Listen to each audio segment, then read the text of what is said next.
the hood. They were Okay. really, manipulated by Columbine out here. I hit go live. Are you guys getting a feed on YouTube Studio? Oh. Let me go ahead and pull that. Oh, are we not using StreamYard at all? I totally forgot about that. I just scheduled a stream. No, it's We okay. can just cancel the StreamYard stream. It's so good. People know we're going live. Fuck. And so wait, let's see. We go to create and go live on our side, right? And then I click VP debate preview or multi-streaming with restream.io. That's what I click, right? So you should be getting a feed right now. In your it's called multi-streaming with restream.io. Oh fuck! Because you guys started with one already. Fuck, my bad. Is it possible for you guys to just take the thumb and title you guys already did and? Does it matter? Can we not just use that? Yeah. Even if whatever. I delete it off StreamYard. Whatever. Because I bet there's already people waiting there. Is the only thing. Oh, okay. Well, maybe I can. Well, hold on then. Maybe I can try to direct it to the one you guys made. Yeah. Let me try. Yeah, because we have 36 people waiting. Yo, 36. Let's try it. One sec. Are we live already? On you guys, like live? I don't think so. No. Okay, cool. Yeah. Cool. All right. Oh wait, maybe we are. Are we? We are. Oh yeah, we are live on a different thing. Okay, better. All right, we're learning. All right, you guys do have to edit the title then.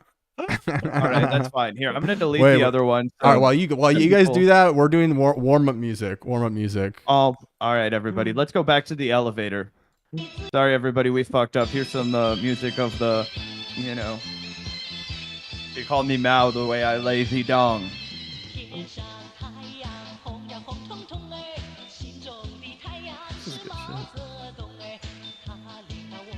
It's all good. That was pretty funny, actually. That's a bit, everyone. What the fuck?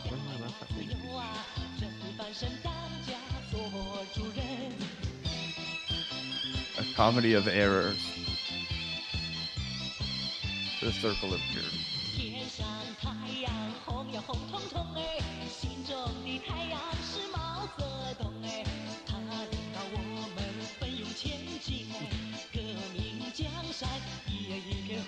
All right, it's working on both.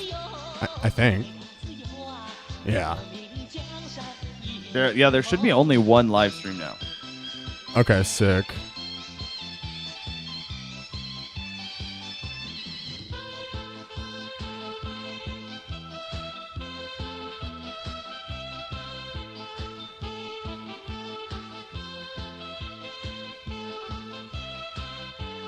All right, we'll fade it down, and then we're going to. All right. Yeah, there we go. Okay, yeah, we planned it this way. Wow, that was a tremendous bit, everyone, and we're so glad you thought it was as funny as we did. Wow, what's so funny, lefty, indie, DIY, the work, circle, jerks. We're up, we're ready to rock and roll, like we always do about this time. How you doing, fellas? I'm doing good. How about y'all? Doing good, man. Doing good. Braving the storm out here in Kansas City, Yeah. We're braving a storm. We're trying to create a second storm, a political storm. Lots of storms happening. Get your weather boots. Storm. Yes, that's right. And we found out that this guy, I guess, was like a pedophile or Ed Rooney. Ed Rooney. Yeah, it's pretty bad. It's a lot Jones. Of breaking news. Ferris Bueller's principal, who I always thought was a good guy. I kind of took him for. I thought I'd never ever trust Griffin then because he can't spot a cop to save his life. Apparently, not just the a most cop, obvious cop energy I've ever seen. And not only is he a redhead, but he has a mustache and he's not starring in pornography, so we can't trust him for shit. He has big cop energy. I look at that still right there with him holding the phone. Right, that's a principal that wants to be a cop. That's the worst kind of cop. A cop that's not even a cop. I was always like, someone's got to stop Ferris Bueller. He thinks he's the king of high school. I don't know why he thinks he can just strut around, do all these to-camera monologues like he's the fucking main character of the universe. I'd like to see where Ferris Bueller is now, okay? I bet he was at a Diddy party. I bet he was, I bet he was a huge it's funny you piece of shit. mention that because do you know that Matthew Broderick killed a guy?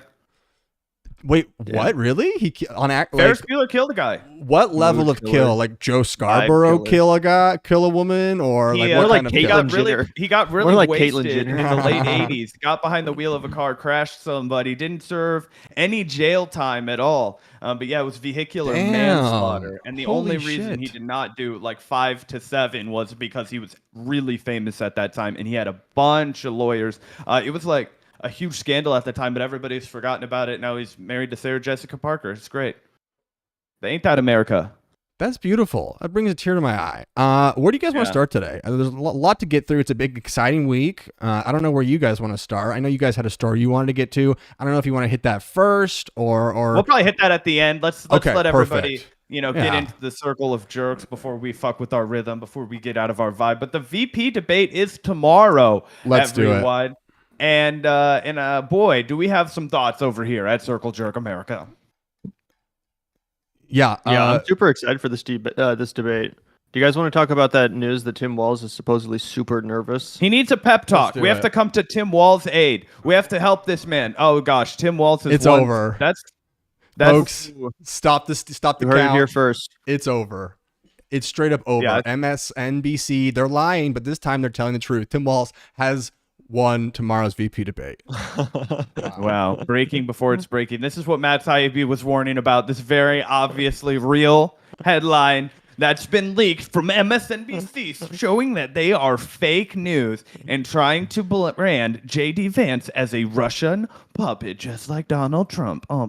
It's so funny to me how the entire anti-Democrats at all costs group is so stuck in 2016.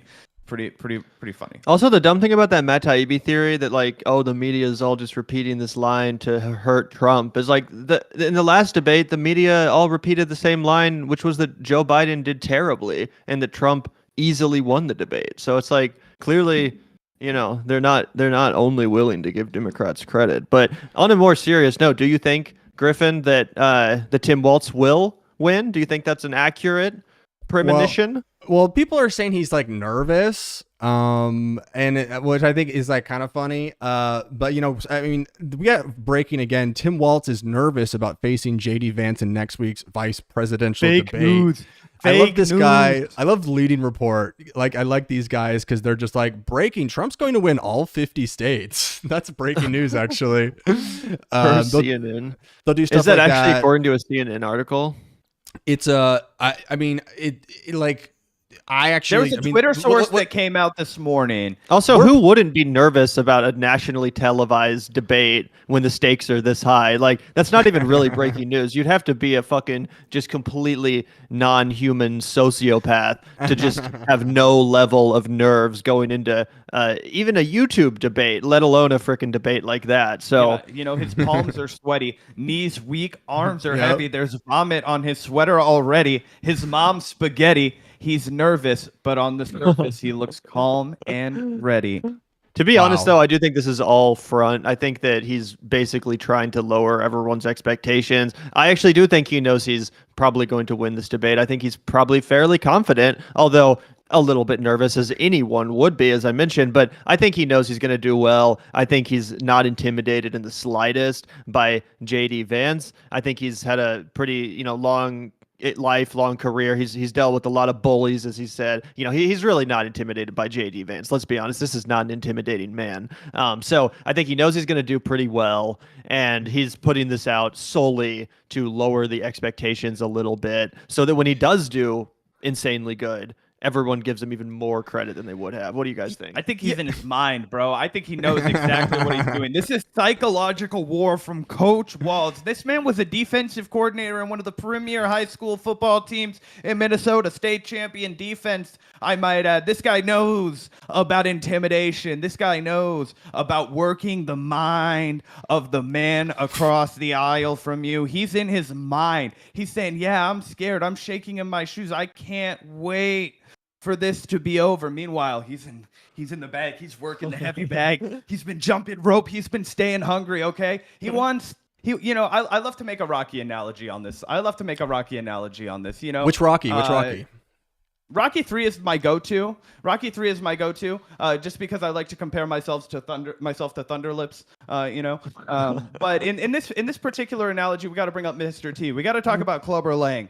Okay, we got to talk about a man that's been in the basement, working hard, getting hungry. Okay, and this guy's been doing that in Minnesota. He's been doing the work. He's been hitting the heavy bag. He hasn't been soft. Okay, look at JD Vance. He looks soft. He's been eating cheeseburgers and taking Ozempic. Okay, this is not a man that's ready to go in there and scrap. This is not a man that'll fucking rip your heart out and stomp on it. He's no Coach Waltz. Yeah, who can stay hard for longer, I guess, is what Zach is asking here. And frankly, I don't know. I mean, we should test both, make sure neither of them are on any kind of supplements or Blue Chew or anything. Two-pump jump. Let's be real. He's 100%. I mean, like, for Waltz, on one end, like, the whole, like, Waltz's nervous thing, like, obviously, like, what is he going to be nervous of from JD? Like, who can, like, get in the pool with a shirt on better? Like, I don't see what the scariness of JD is. But on the other side, I will say, I think Kamala has made a fatal mistake in not putting Waltz out there more. Like, Waltz is not getting the practice and the reps, because you can be an all-star athlete, but if you're not getting the reps, if you're not in confrontational interviews like JD Vance has been for the last 100 days, like, obviously to a lot of people, it's just been like him stepping on rakes and, like, to use a word from a close friend, but clowning himself. But to anybody with ears and eyes, that's been pretty much. But it has, like, that's going to make anyone a little bit sharper, a little bit, like, ready to be on the defense. And I do think that, like, Kamala's team has done Waltz, like, zero favors here. Yeah. I think this is the exact analysis that we heard before Kamala went out and absolutely spanked Donald Trump in the debate. I'll tell you what, guys. You guys think that JD Vance, after getting clobbered by reporter after reporter, is going to take care of Tim Waltz, Coach Waltz, governor of Minnesota? No, absolutely not, guys. Here's the real rub. Here's the 411. It's fake news. And the reality is that Tim Waltz has been where he needs to be. This weekend, he was in the Minnesota-Ann Arbor, Michigan game. He was surrounded by 60,000 diehard Midwestern voters. And instead of pandering to the people who are already going to lock up the Democratic Party vote, he's out there managing swing voters in a place like Michigan. I think that's a good use of his time. I think the questions that real voters are going to ask him are going to translate into his debate performance. You guys wait and see. Unfortunately, I do agree with Griffin. I don't think there's enough time left in this election for, like, on-the-ground meet and greet kind of bullshit to move the needle very much at all. I do think that he needs to be on TV. He needs to be making the case to the American public more. That's what got him the job in the first place, was his excellent TV spots on CNN, MSNBC. He's already proven that he's a better communicator on the medium, on television, than Kamala Harris is. It really doesn't make much sense. Plus, I do worry that they're just using him wrong. I feel like they're not talking enough about his actual accomplishments as a politician, as an executive in the state of Minnesota. They're not talking enough about how much better he's made that state since becoming governor, since getting his agenda through. And instead, weirdly, they're kind of using him in this, like, folksy, like, pandery, like, way, where you'll see these ads. You'll see these ads on, like, Twitter where it's like, donate $5 to get access to, like, Tim Walz's, like, casserole recipe. And he's wearing a flannel shirt, and there's a flannel background. And there's another one where it was like, here's a video of Coach Walz showing you how to, like, fix your carburetor or some bullshit. And he didn't even show you. It just immediately. He started talking about Project 2025 like 3 seconds in. Here's what you do: you complain about Project 2025 until a Republican pulls over and fixes your car for you. Then when a Republican goes, actually, that's not what Project 2025 is about. Let me get over there. Yeah, I feel like they're kind of misunderstanding his appeal a little bit, and I do hope that in the debate, people that have only seen that side of him see a new side of him and kind of understand his appeal, and he's able to shine. But I am worried that they're kind of squandering what should be the absolute asset for this ticket, the best part of the ticket, the most electable aspect. I'm like, why are you? Who's the strategist behind this? So here's I'll enlighten you guys. Here's the 411. Like I said, you guys have been talking about this a lot. I heard a lot of this. Like I said, I heard a lot of the same criticisms, right? Where Kamala's not a great speaker. Kamala's hold on. From the but she didn't have a debate. Hold on. All right, you go first. She did debate. She did debate Donald Trump. She did beautiful. And she wiped the floor with him. She did a self-tape. She did a self-tape. Sustains itself.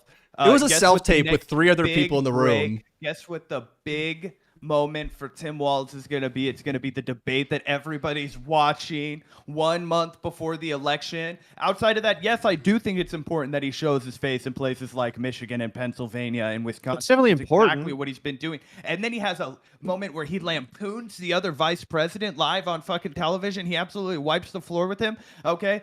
Leaves no crumbs behind, talks about the vision for the future. I think he's going to do that. I think he's going to pick up exactly where Kamala left off, where she had the politics. We agree with that. He's going to have the politics of legislation. Yes, so we agree with that. Nervous? It's about no, dude. Like you didn't you didn't refute a single one of our points. You just soyed out on the stuff that we already agree about. Like, and again, listen, folks. You didn't make a single reasonable argument. Yeah, no, we did. We agree with you on all the joy and how he's better. To be the Harlem Globetrotters. What's your difference? What's your disagreement with us as far as the media strategy? Yeah, in saying reps, in saying that, like, yes, obviously it's probably pretty easy to beat Vance. Yes, like Walz has a great image and runs on great stuff, but like, why are we hiding him? Why are we keeping him in the garage?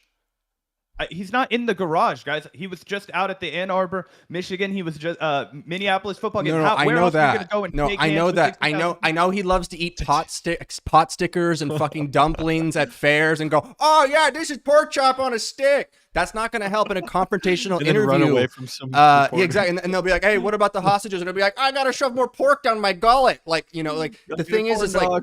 Yeah, like exactly. It's like he's going to, before he answers a question on Palestine, he's going to become Kobayashi. He's going to shove 15 fucking hot dogs down his throat before you're going to get any question about anything substantive.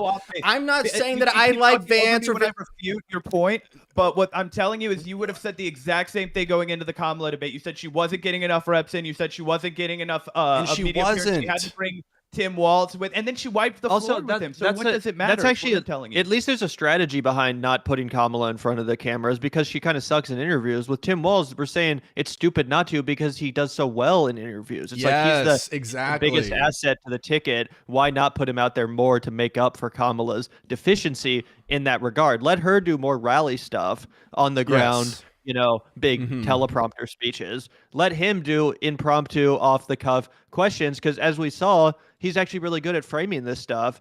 He actually is really good at inspiring people to vote for this ticket and to sell them on the policies. He was doing that before he even got picked to be the running mate. So I feel like, you know, they shouldn't let the weird thing fade. They shouldn't let his, you know, banger framing that really sold him, made him be the pick in the first place. They shouldn't let that fade. They should have him out there hammering that stuff over and over again, calling JD Vance and Donald Trump weird. If anything, just because it helps him. Like, yes, okay, Kamala got away with it because Trump shot himself in the fucking head. Like that was not JD Vance is going to shoot himself in the fucking head too. Hopefully, and maybe, but fundamentally, JD Vance is not like a fucking octomillionarian who can't not keep his head straight. Like JD Vance is a nerd. He is a nerd who has been through a very hard media environment that's been incredibly confrontational, and that just naturally is better reps. Now, I still think Walz is going to win, but if you are a coach or someone that is coaching the Kamala, no, because you think it's binary. You think that me and Gavin. By the way, you know, I love our shows called Circle Jerk, and all we do is fucking yell at each other.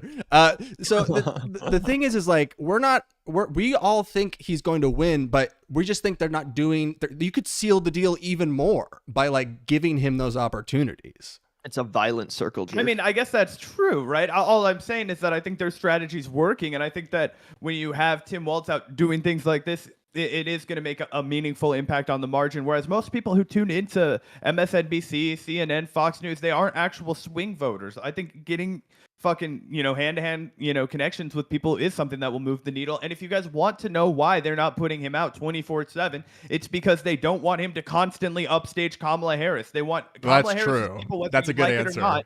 Do not want him to constantly upstage her. They're just not going to let that happen. She is the top of the ticket, and they don't want him to look like he's the president behind her. It's a vanity thing, but that's a big part of the reason they're not adopting that strategy. I just feel like I agree with that. I would put my ego aside. I would put my ego aside personally if it meant getting into the fucking White House. Like the White House. I'm just saying, like, yeah, sure, upstage me for fucking 3 weeks, and then I'm gonna be president, and I can send you to the doghouse if I want. Like, who cares if you get upstaged for a couple weeks? I think there's also, I think there's two things going on here. One is like I do think that like Waltz fundamentally cannot give like the lifeless, ghoulish answers on Israel Palestine that like the State Department or like Biden does. I think that like fundamentally he'll have a more empathetic answer that conflicts with the current administration's goals on immigration too. You and never on hear Waltz immigration talk too. about immigration. Exactly. Yeah. It's So like I think he there's refuses to say the stuff that they want him to. So there's that aspect. And then, you know, this was widely reported on when Kamala was picking him, is that he told her, hey, I'm not good at debates. He told her like, hey, that's like not my skill set. You know, and I guess that's the excuse of most That's lefties like saying, I'm on not the good at internet. baseball, and then everybody's like, "Hey, will you go throw the first pitch out?" Like he can throw the first pitches, like you know, the rest of us have a few beers and hit some balls. Okay, that's what you're asking him to do. Go play wiffle ball in the backyard with your kids. He's a Midwesterner. He could do that. He could defeat JD Vance if he wants to.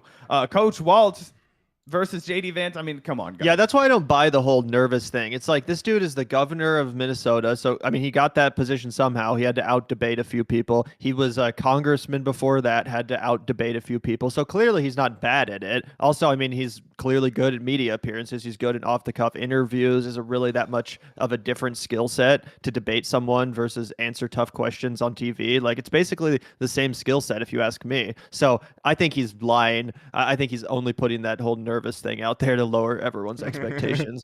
Yeah, I really do. And also so, leave the room for just in case he does poorly, you know, but I don't think he will. So we all agree, Zach, that we love Coach. We cry every time he comes on stage, and he generally is a more likable person running on better policy. So let's look at our man JD Pants over here. Now JD, like, what do we think JD's gonna whip out at this thing? Because I think like JD's biggest problem, other than that I want to kill myself. I'm sorry, YouTube. I want to unalive myself when I see him on the television screen. But I feel like, you know, he's still been molded in that battle. But his big problem is that he is like a nerd, and he like can't talk generally about things, and he loves to talk about like weird policy. He's so fucking grating and gross and unlikable, and he's made himself cringe on the internet, and there's no coming back from that. Like, you can spin it and like a PC, like enlightened, like I'm writing about this for CNN.com. The fact is he's publicly humiliated himself at every single opportunity since he was pulled from relative conservative obscurity, like hillbilly elegy.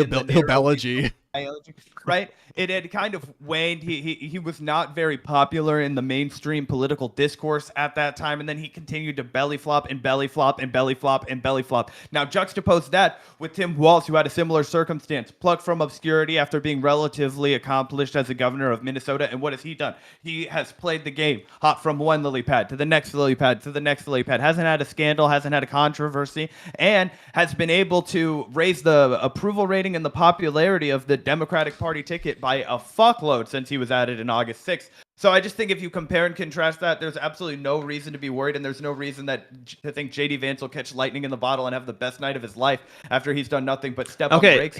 Don't get. Okay, sorry, Griffin. I didn't mean to cut you off. You first. Get him untwisted. He's a pretzel right now.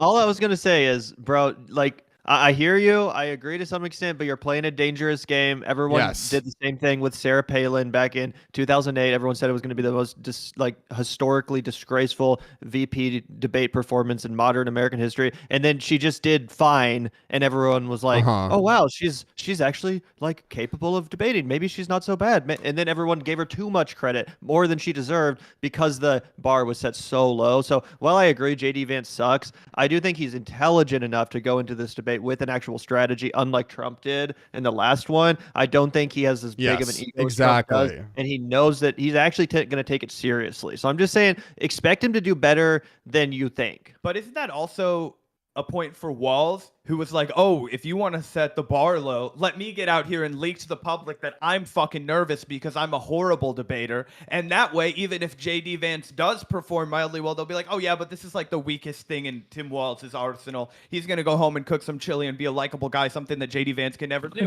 And sometimes being the VP is just being likable, right? Yeah. Just being a friendly face on the ticket, somebody that makes, a spoonful of sugar to help the medicine go down, right? I mean, that's exactly what Tim Walz Walz is, right? He makes it easier to stomach Kamala, who's a horrible candidate. No, okay. All right. Well, okay, yes. I wanted to talk more about Vance and like what his issues are, other than the fact that Tim Walz you think is an epic coach. Like the big problem for me with I think with JD is like he's a fucking nerd and he can't not talk about weird ass policy. Like every fucking day Kamala HQ unearths a new podcast quote like this one here. But I also think, there's something comparable, between abortion and slavery, and that abortion meets slavery. The Venn diagram is a circle, folks. Circle jerk. But the thing is like, so what my thing is like, one of Vance's like most humiliating things has been he's come out with a policy and then Trump will just totally say, actually, that's not what we're doing. Like with the national abortion ban thing was something that Vance was like, oh, we won't do that. And then Trump got asked on the debate stage and Trump was like, who's JD? I don't know JD. Whatever JD saying is weird. Like the JD Vance actually struggles in talking in cool generalities like a politician and like is obsessed with doing these fucking MAGA ridoid freako points. And like so I feel like actually outside of that, I don't think Walz is going to like be able to hit him harder than these guys are weird, like which has been effective. But I think that like JD will create his own fucking grave by just talking about weird policy points.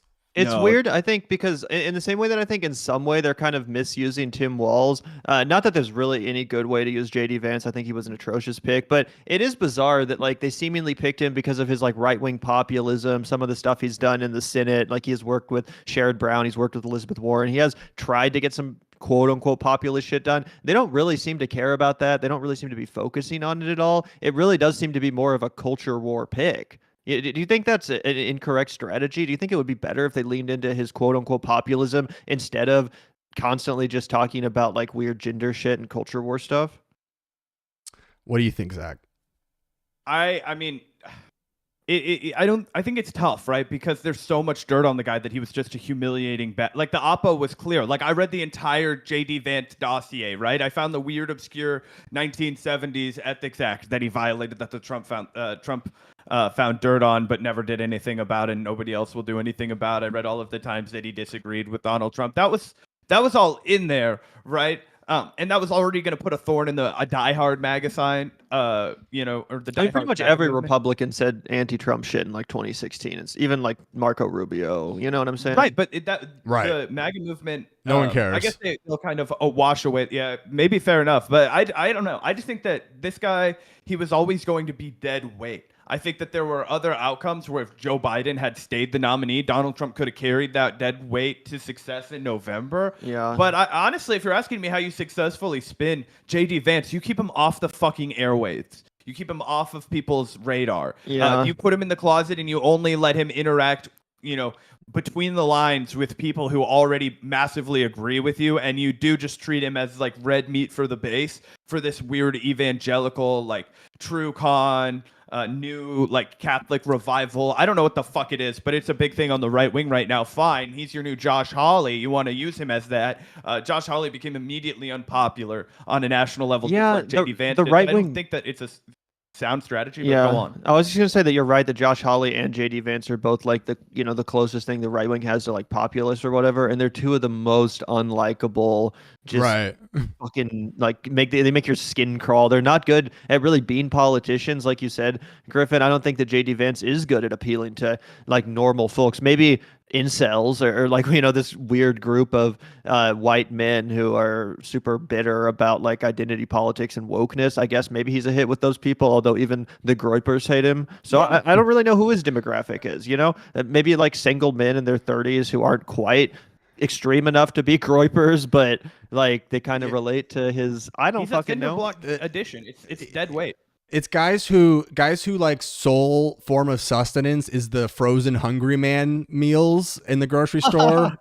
Like the ones that are like a chicken breast and mashed potato gravy. It's actually like just like right-wing conservatives that work at think tanks that like twisted their mustache and, and they don't even like him from Yale, and they don't even think that the guy that eats Hungry Man's for dinner likes him. Well, that's the funny thing is that guy doesn't. Well, what I hear through the grapevine, through my many conservative sources through the grapevine, I hear that, yeah, a lot of the people even from that camp don't like him, and that women from that sort of new right. Yeah, we put a new on that right. Yeah, we're not going to name names on who he's talking about on this podcast because we're on our best behavior. We're on our nouveau rouge, right?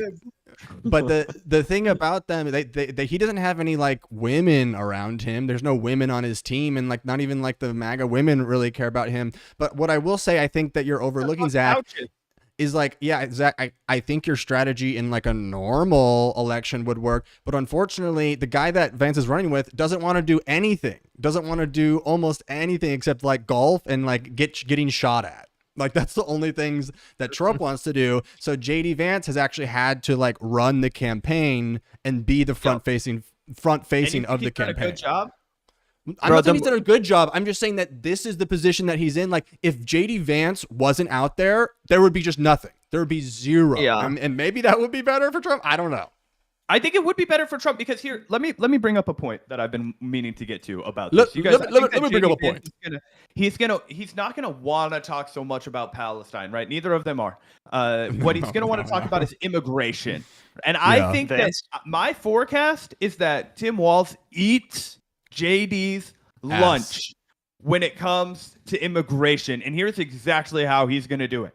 He is going to talk about he's going to talk out of both sides of his mouth really brilliantly. He's going to talk about the accomplishments of the Biden administration by being brutal fascists that have been like, anti-asylum seekers, pro-Title 42, really, really pro-border crackdown in a way that I don't agree with, right? He's going to celebrate that and tout it as their laurels, but then he's also going to cloak it in the language that we've been suggesting the Democrats do from an analytical standpoint, right? Like I would want them to change their policy. They're not going to do that, right? But at least he'll couch it in language that will help them win, which is to say he's not going to be afraid to say immigrants are great for this country. We're a nation of immigrants. This country's a melting pot. Immigrants built this country. My ancestors are immigrants. Your ancestors are immigrants. That's why we celebrate immigration of this country. We don't fear it. Immigrants are welcome here. Meanwhile, he'll also tout how we make them explicitly unwelcome here all the time, right? And I think that JD Vance is going to come off as racist, and he's going to come across as unhinged. And I think the moderators are going to set him up for failure. I think they're going to make him respond to,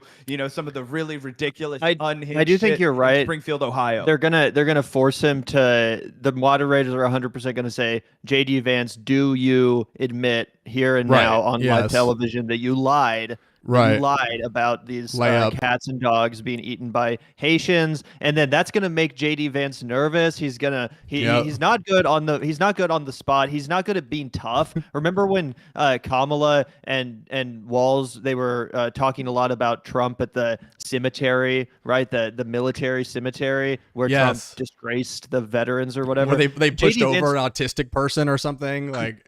Well, JD Vance, he got on at TV or did a rally or whatever, and he tried to sound all tough, and he was like, screw you or something. Do you remember that? I think we reacted to it, and it was like the most failed attempt to sound tough I've ever seen. It was failed. So what's going to happen if we're lucky is that the moderators, in addition to Tim Walz, are going to trigger him into trying to stand up for himself and say, "Fuck you! The fake news media is spreading these lies, and I'm just sticking up for the people." It's going to be really cringe. So I hope that he gets triggered like that. I hope he tries to sound tough and then kind of falters, loses his balance, and is off balance for the rest of the debate. That is definitely the best we can hope for. You guys just spent the last hour agreeing with me. I just want everybody. Everyone agreed that he's going to do well in the debate. I debated him into a headlock. The reason why we wanted to go out. We're the real coach. You're just the water boy. We're the coaches, okay?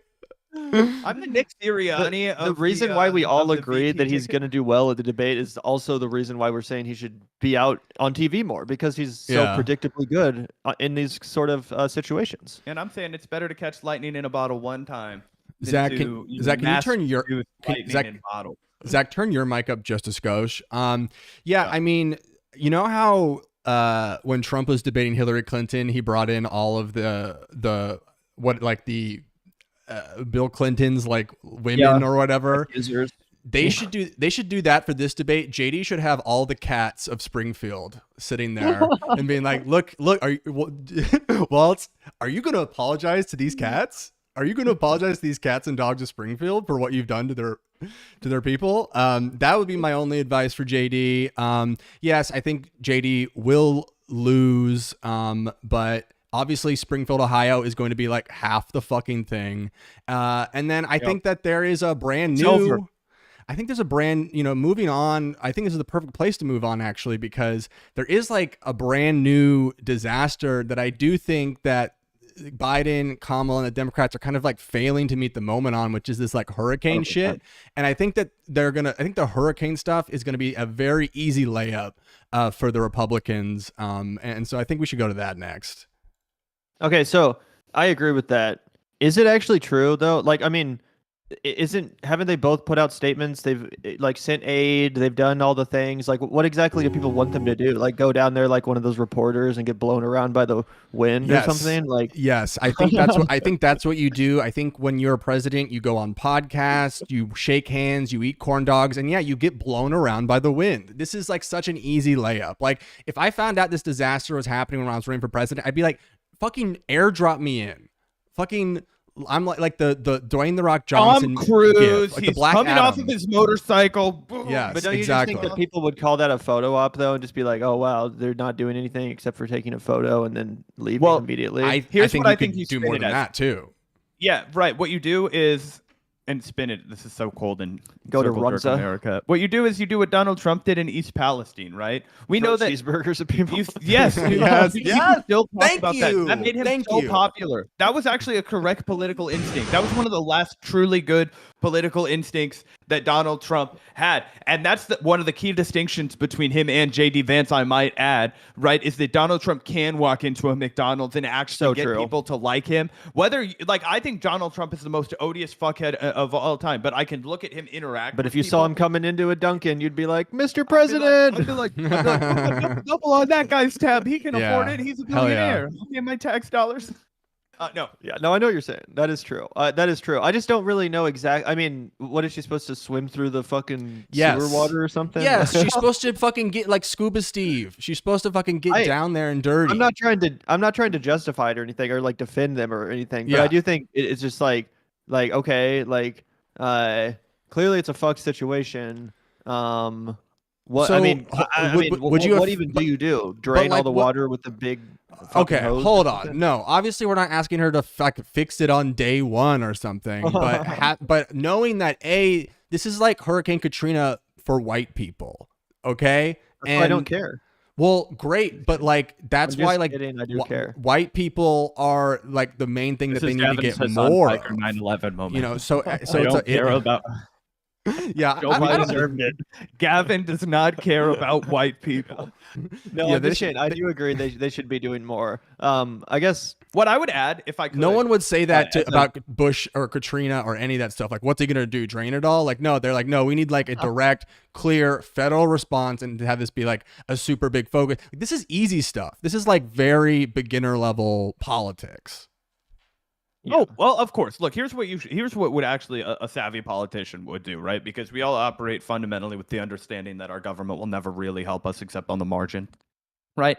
But what you do is you lay out a plan to talk about here, and it's difficult for Harris. Here's the line Harris has to walk. She knows that it's weekend at Biden's, okay? It's lame duck at Biden's, okay? He's dead, not doing anything. He's not going to put forth a single policy. He's not going to meet any moments, okay? But he also is still in charge until January. So she has to narrowly walk this line where she's like, here's what I would do as president without looking like she's throwing, the president that she's serving under the bus. Now, you might be like, go ahead and throw Biden under the bus. That would be worth it. I just don't think she's going to make that political decision. So what's the next best thing that she could do? I think, not only going down there, but I think unleashing a plan for, how we can nationally plan to have reserve funding for when these climate disasters start coming all over the top, and you have to, weave that into your discussion of climate change, right? Yeah. And talk about how, if one thing that you'll do differently than Joe Biden is you won't expand offshore drilling, right? But you don't put it like that. You just say, we're going to end offshore drilling. There will be no Willow project. How do you put it? Wait, how do you put it then? Well, you're going to end offshore drilling, but you're not going to say it? Well, you imply it heavily. Yeah, right? You don't want the Republicans to be able to get an easy dunk off of it. I mean, other than literally the federal government subsidizing the evacuation of every single resident of these communities that are in the paths of increasingly massive hurricanes, like, what is the plan? So, okay, how there's two things. I'm not going to explain exactly every day how to solve the crisis. I'm explaining politically what you do. You show up with the head of FEMA, you get fucking dropped in, you look serious, and you get ready to answer a million questions about it, because this is now an issue, I think, on the election stage. Yeah. She's going to get asked a bunch. Interested though, what you think the plan should be. Oh, I mean, as far as how to prevent this kind of shit. How to prevent it? I mean, we got to stop HARP. Okay, I'm glad you asked. We have to stop HAARP, which is the conservatives let me know. The weather control machine. The chemtrails. Yeah, I mean, I'm so glad you asked. The weather machine. I'm so glad you asked. How do we stop it? We got to talk about that, because it is unhinged how many people on Twitter, at least, just are seemingly. They've lost touch with reality. They've lost touch. The tether has been cut. They're touching because they're touching the cosmos now. They've left Earth and they're in the cosmos. They're in our atmosphere now. Because folks, the conservatives have actually already kind of gotten ahead of this. They know that the deep state are creating these hurricanes with HARP. Now, what is HARP? Let me explain it to you, because I've been going down a deep dive here. What have you been harping? I've been harping. Let's I'm Joanna Newsom right now. So HARP stands for fucking. Let's actually find the real definition here. Let's go. Let's see. HARP.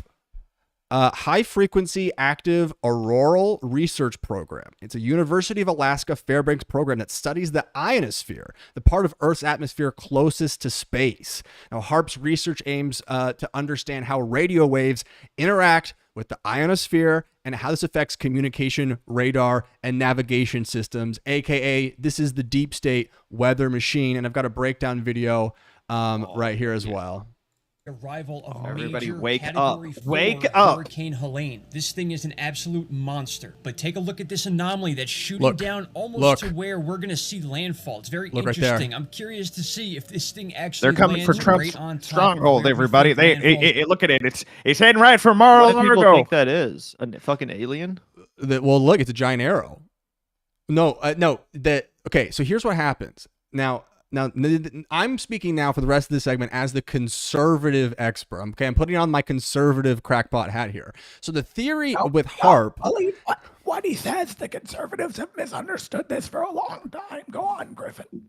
So the thing with HARP is they're claiming that basically they are instigating weather catastrophes by ionizing the atmosphere to create storms. Okay, so they're putting up little bits of radio waves and electricity to trigger things. Now, deep state claims that HARP is used to just study the atmosphere, and in fact, the levels of the atmosphere that HARP experiments on are not parts of where the weather is. Weather is conceived in lower levels of atmosphere, and the levels that HARP are investigating are even higher out in our atmosphere. That's their claim for why they're not controlling the weather. But let's follow this arrow a little bit deeper. It's going to be. Now there's something else kind of shooting out here underneath this layer of moisture over the southeast. It looks like it's coming from either northern Florida or a radar tower in southern Georgia. But the main one right here, look at this big beam that shoots down right to about here. That's where we're expecting landfall. Look at that. Look at that beam. Like Godzilla. HARP just came all over the You know what? You know what, y'all? I'm looking at this and I'm thinking one thing to myself, and I'm thinking that, well, this can't be man-made. This can't be weather-made. I think we gotta start asking ourselves if this is a spiritual phenomenon. Right. I wonder if God is punishing this country for falling to communism. I do believe that we may have been victims of God's wrath here in the good old American South. I think so. One thing I will say about this that I do find kind of interesting is I recently read about and learned about what's I believe is called cloud seeding technology that they use in places like Saudi Arabia. And there's a debate about whether or not this technology is like it should be used essentially, and whether or not it's contributed to some of the mass flooding that's occurred there. They don't know if it's like a result of this cloud seeding technology, which basically like helps it rain because it's so dry and they don't get enough rain in parts of like the Middle East essentially. So they have to create like artificial rain. So it's not impossible. This whole like weather machine idea, like as crazy and goofy as it sounds, it's actually not entirely impossible. We are scientifically advanced enough to basically control the weather. That being said, I don't think it's possible to create a freaking hurricane the size of Hurricane Helen or Helene or whatever the hell. You know what I'm saying? Like I don't think it's gotten that far. And even if it had, I don't really see anyone talking about why they would be. Well, to your point, Gavin, like, listen, if this technology really did exist to create hurricanes, like, there would have been like 100 hurricanes that would have hit Gaza over the last year. Like, there's no way that the fucking Mossad didn't get the weather machine first. I'm sorry. Like they would have used the hurricane tech by now. It was a divine intervention. I reckon it was. I reckon it was. It's an early tale sign of Noah's storm. I'm building an ark here in my castle in the UK. Too many truth tellers. Me and the rest of us here are going to be leading a revolution where we gather 2 of each kinds of mammals and other kinds of reptiles and fish and other individuals. We're gonna put them on a boat, and we're gonna check out the latest baptism posting from Russell Brand. We're gonna take 1 of each animal that's been Me Too'd and put them on a boat and give them a Rumble channel to become truth tellers. We're streaming from the Ark here. I'm with 2 eagles that have both been known to be a little handsy in the boardroom. It's like the thing is so the conservatives. Everybody relax. Okay, I'm trained in falconry. My father was trained in falconry. Every Kennedy boy in our home had to be trained in two things. One, falconry, and falconry, and we're gonna use that management. And one thing that the Kennedys were made for was repopulation, and I think I've been chosen by God to be a part of reseeding after the apocalypse, and that's why me and another soldier of God, Russell, another man bequeathed with a need to reseed and repopulate. We're going to do the Lord's work, and we're going to save the day. I reckon it. I totally agree with you. And thank you so much for joining us today on Stay Free. Wow, listen, like you could do the show. He could take some days off and you could just do the show, I think. But yeah, I mean, the conservatives are fully running with this now. HARP is officially in the lexicon. We've got like major conservatives here breaking down, creating maps. They're showing like, look, here, all of these places that have been hit are the Republican areas, but look, the Democratic cities, the blue cities have been saved. What? It's probably super hardcore for you guys. This is like the Democrats' version of like purging the voter rolls or whatever. They just send the hurricanes to like decimate all these like Republican rural communities, but save all the Democrat strongholds. After 760,000 voters were taken off of the registration in North Carolina, look what happened. Is that a coincidence?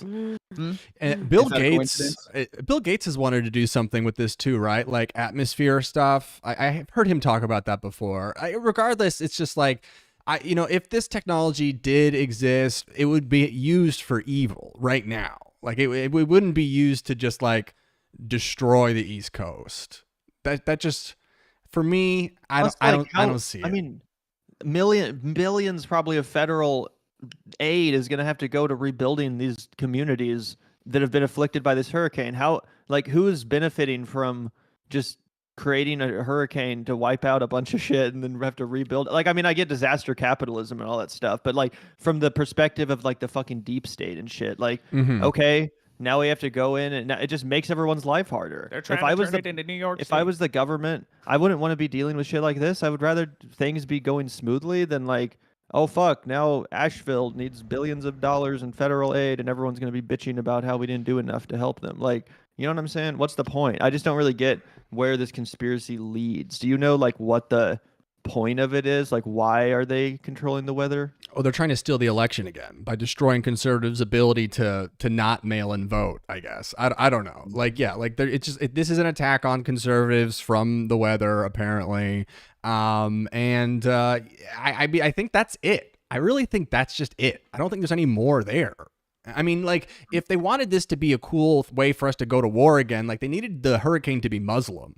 It needed to be like Hurricane Mohammed or something so that we could, like, fight Iran, you know? Yeah, like in the hurricanes, like shit like that, like, you know, Islamic. Where's the representation in the hurricane names, everyone? I'm raised. You know what? This is a critical issue in these times. I mean, how can we really cater and spread the woke mind virus if we're not being really inclusive in how we're naming our, you know, I think we should name him after. I think we should name it after the guy who passed from Hezbollah. What do you think? Yeah, Hurricane Nasrallah. God, R.I.P. to a freaking real one. Okay, honestly, if anyone could make a hurricane, it would be him. Your problematic bestie. All of the hurricanes over the people we've killed, right? God, Nasrallah was such an oomphy.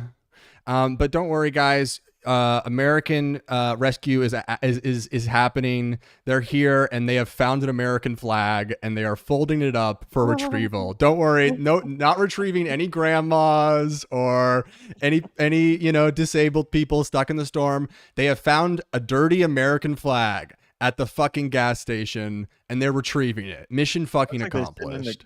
The military. Men are they colonizing Asheville now? Are they going to start drilling for oil? Are they going to?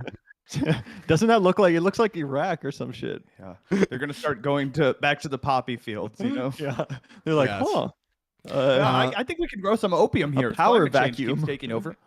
Yeah, well, we're not allowed to grow any in Afghanistan anymore because of the freaking Taliban. Those party poopers. Did you guys hear about that? I saw you. Yeah, I saw you guys did a segment over on that. That was actually, I think, how I read about it. But yeah, the opium production's at an all-time low in Afghanistan now. The Taliban basically outlawed it. They're like, no more opium, and it's like, oh, I guess, weird. The second we left, there's no more opium growing or being distributed in Afghanistan. That's isn't it also odd. crazy that correlates with all-time lows in overdose deaths? That's right, folks, which means that we have to get back to Afghanistan. To quote Jack from Lost, we have to go back, okay? We got to get back in there because, you know... I'm proud to be an American where at least I know I'm free. I want to die from heroin.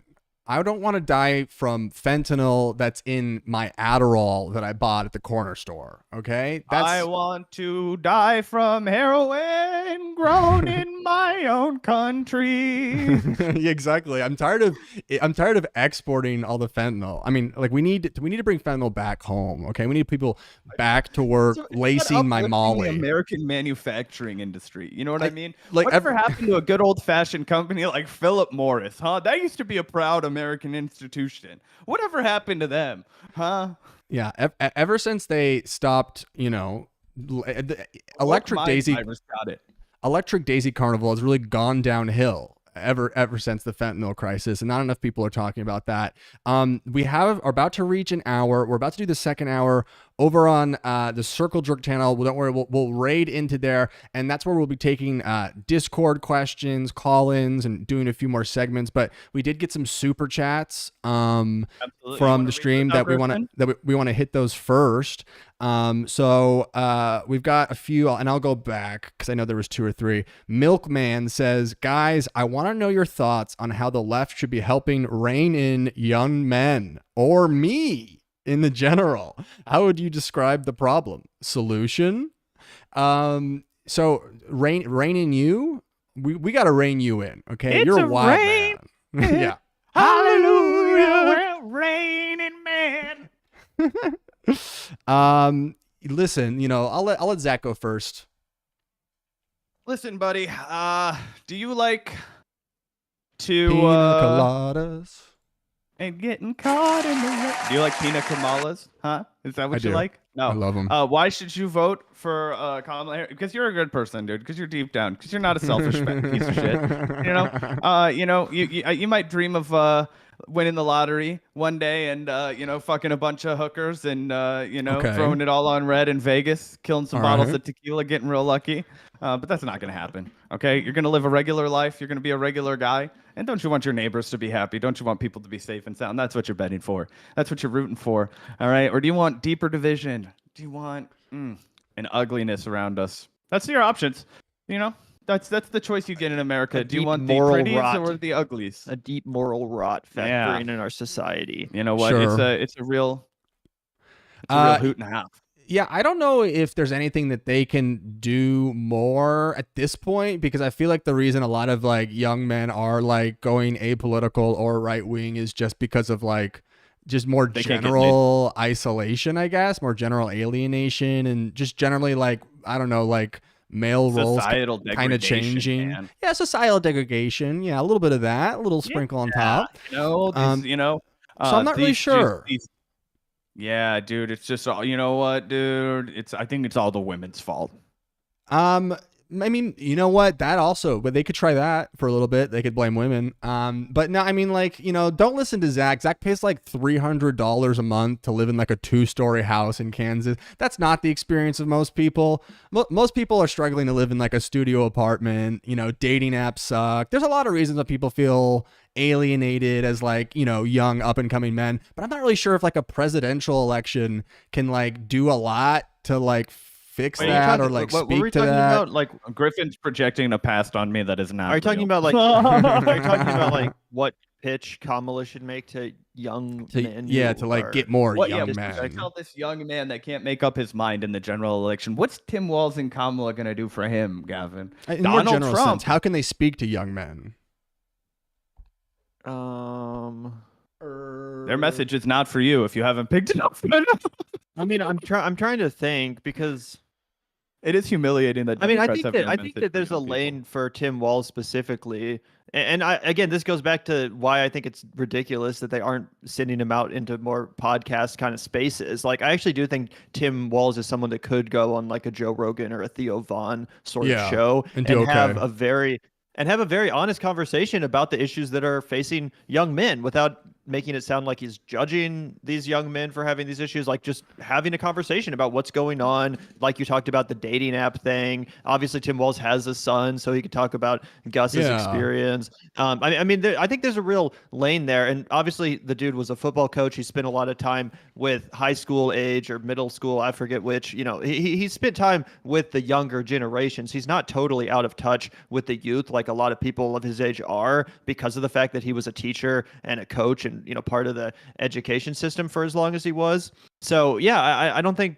there's any reason at all they should be hiding him from having those conversations. I think he's really good at making the left wing or Democratic position sound just totally normal and reasonable, even when people think it's not going into the conversation. So yeah, even on an issue like the trans stuff, right?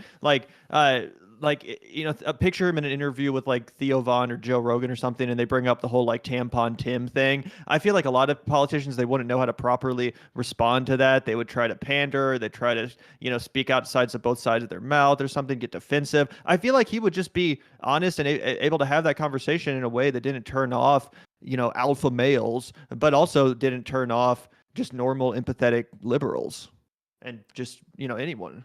Yeah, I think that's fair. I think that's good points, and I think that's pretty much all they could do in like 35 days till the election. So I got another question here from Larry Polston. Larry Polston says Israel preparing to attack Lebanon for 20 miles of seafront land. Yeah, I mean, I think they're definitely trying to take that's my dad, a lot for reference. Oh, okay. Yeah. And he's saying What's like up, a question mark. I like that. He's like, I mean, listen, seafront property, that could be a hell of a golf course, hell of a hotel. But yes, it seems like they're really trying to take a big bite out of Lebanon. Have you guys been tracking that? I've been passively keeping an eye on it, although admittedly, only passively, right? Like You're I not just a keep Hezbollah my head. fucking fingers crossed that it doesn't break out into any further war. right? But I know we have U.S. troops going over there now. I know that it's escalating further. I know that it's a nightmare, and we're at any moment going to see a really broad, hot regional outbreak. And it's not something that I love to dwell on, considering I'm utterly powerless to impact it. Yep, exactly. But I mean, the Kamala and Biden administration completely are, and seem to just be like, well, this is what it is, and we're gonna do a Middle East regional war right into an election. So once again, not doing themselves really any favors. No, I don't get it at all. I think it's ridiculous. Yeah, and it but also seems like it's like they've given so much now that it's almost unstoppable at this point. So yeah, I mean, who knows what's going on there. We did get 2 other super chats, but I can't see them on my screen.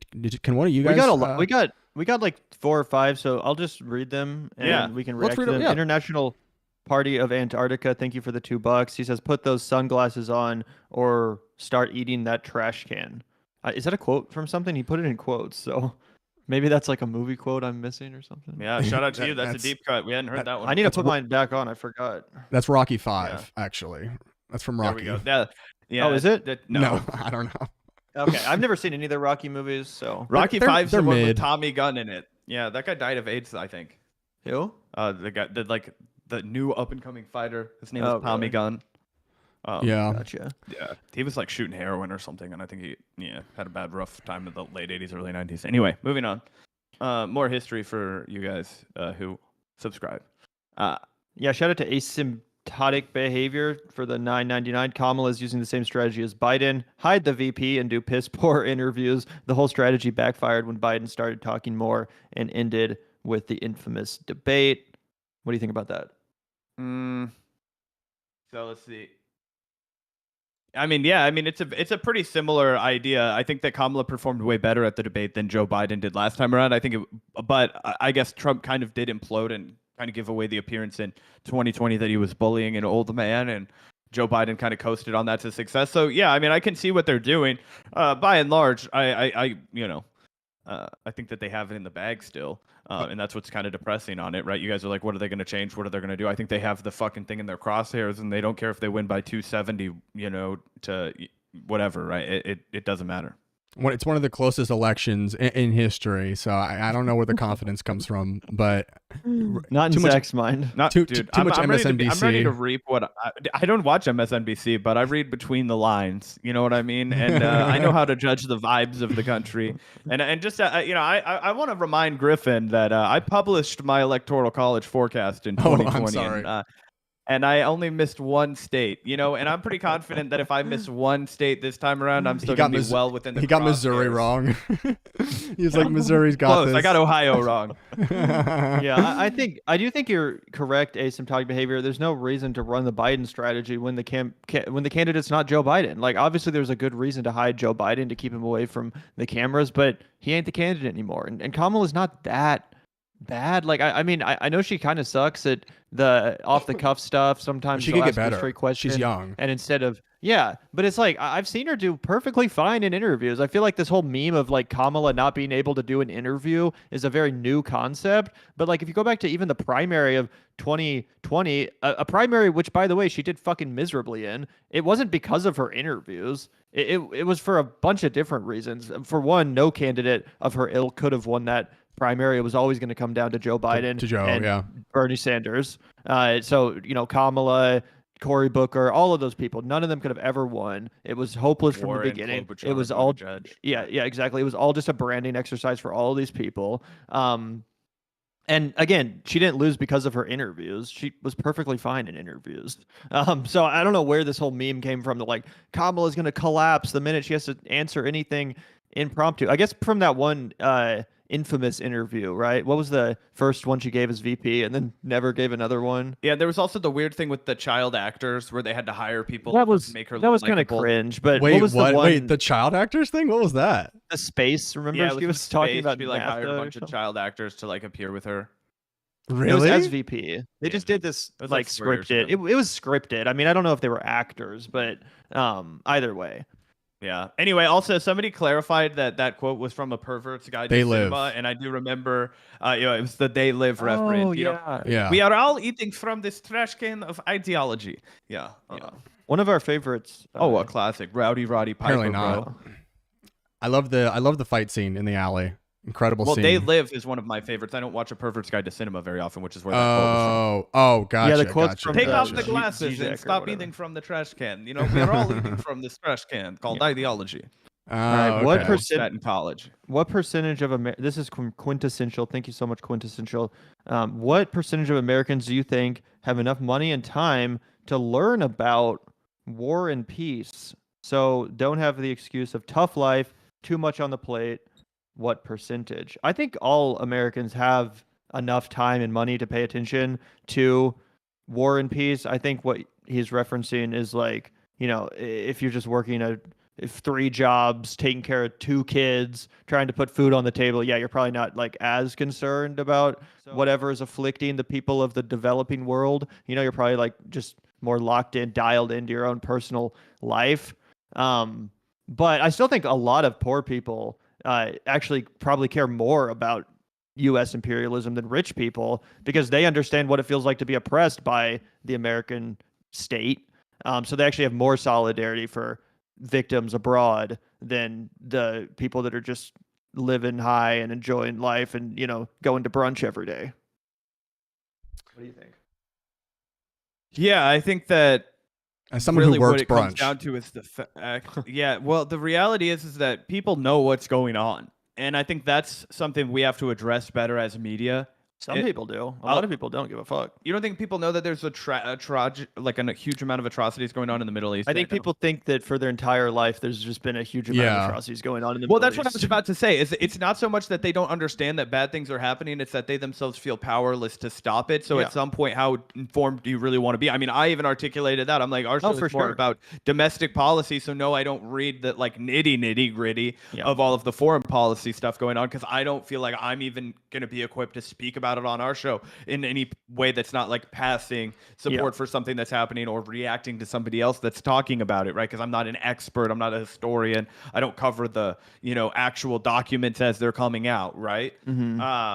But I think a lot of people, they're just like, yeah, dude, we're absolutely fucked when it comes to all of that shit. I'm trying to get mine. I'm trying to take care of my family. And so I think it does become the first thing that falls to the background, right? And that's why America's able to get away with what we do because we always have had this war machine in the background.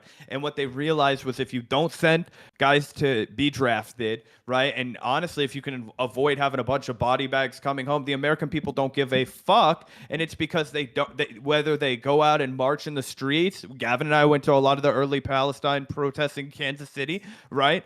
We went to the Palestine protests outside the DNC. Okay, they just ignore you. And then it goes away, and people. It's kind of like the protests that emerged after the Iraq War and the war in 2003 and 2004. It was like they just weathered the storm. Both parties said they were going to continue to do whatever the fuck they wanted in the Middle East, and people were like, I guess we'll vote for Barack Obama. And then he did whatever the fuck he wanted in the Middle East. I've been saying for a while that I think it's kind of going to become an issue like climate change where everyone's aware of it, but everyone also realizes that there's nothing they can do to stop it, including voting. Like, Kamala's probably better than Trump on climate change, but no one's under the illusion that she's actually going to crack down on big oil. No one's going to crack under the illusion, right? In the same way, it might be marginally better to vote for Democrats on the issue of foreign policy, but I think most people have realized that, like, when you go to vote, you're voting on like the border, abortion, domestic issues. Like, the war machine is going to continue. The military industrial complex is going to continue. If you want to protest it. But, voting is not really going to influence anything, at least not in a general election, in my opinion. And I think most people understand that, as fucked up as it is. Especially when your two options are Kamala Harris and Donald Trump. Yeah. It's the basis for American fascism that as long as that's not happening to me, I'm okay. And I think that is going to extend into the immigration crisis, into the even larger waves of people trying to get into the country. And I mean, okay. Okay, well, we all understand, as I just laid out, that unfortunately we live in a country that's highly militaristic and imperialist. Do you not think that people that live in that are born into a situation like that have the right to advocate for their own domestic rights? Should we just all stop caring about what happens to our communities and our neighbors because we live in an imperialistic, militaristic country that does horrible things fact, I'm thinking none of us can control? In fact, I'm saying the exact opposite. I'm saying that people to sort of like annul yourself or to make your heart go cold to certain issues are going to bleed into all sorts of certain issues, because what happens when we start to kill people running over the border and stuff. Like the sanctity of like life itself has become watered down and we are doing that. Like, for instance, whenever Ukraine, whenever 100 people die in Ukraine, it's like so much less impactful now that we see that happen every single day. In Palestine, it's how we can then grow colder to immigrants, which is what the Democrats are doing right now as well. And I do think it does bleed into other issues, even if people or voters don't directly connect them. I do think it waters down our view and our sanctity of life itself, which maybe can't correlate to an exact general election, but I do think it is fundamentally the basis for us as the empire to be able to do untold evils for as much time as possible, because at least it's not happening to us. Well, I think that's the story of America, right, Griffin? Isn't that the story of American history? A story of expansion, prioritizing, our benefit over the subjugation of others, whether that be the Native Americans, whether that be individuals of chattel slavery. So I think that's the timeless question of America, right? Which is, how do we unravel that? How do we both effectively do what Gavin says, which is, of course, you can't win an election if you don't tell people that they can't advocate for their own material needs at home. But so how not do we create the space for them? But you guys are separating them. The Democrats have separated them, but they're not separate. And the Democrats are trying to separate them. They're trying to say, let's just care about the women in this country, not care about the women that we're killing every day. And I fundamentally believe that you can do both, that you should do both, that they are connected.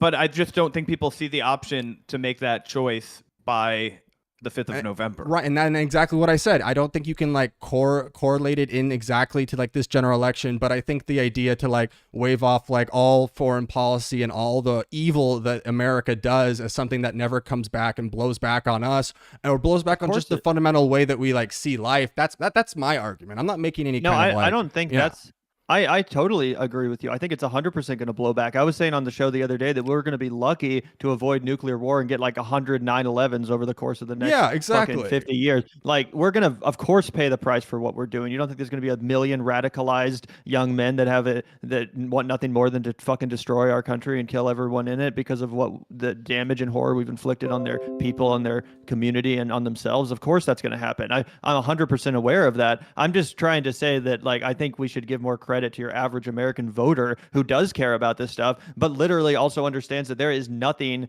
they can do about it. Literally nothing. I mean, I'm sorry, but what do you want people to do about it? In the context of this election, I agree with you, but I think that this is again, and you're talking about getting people getting cold and heartless and caring less about their humanity of their fellow neighbor.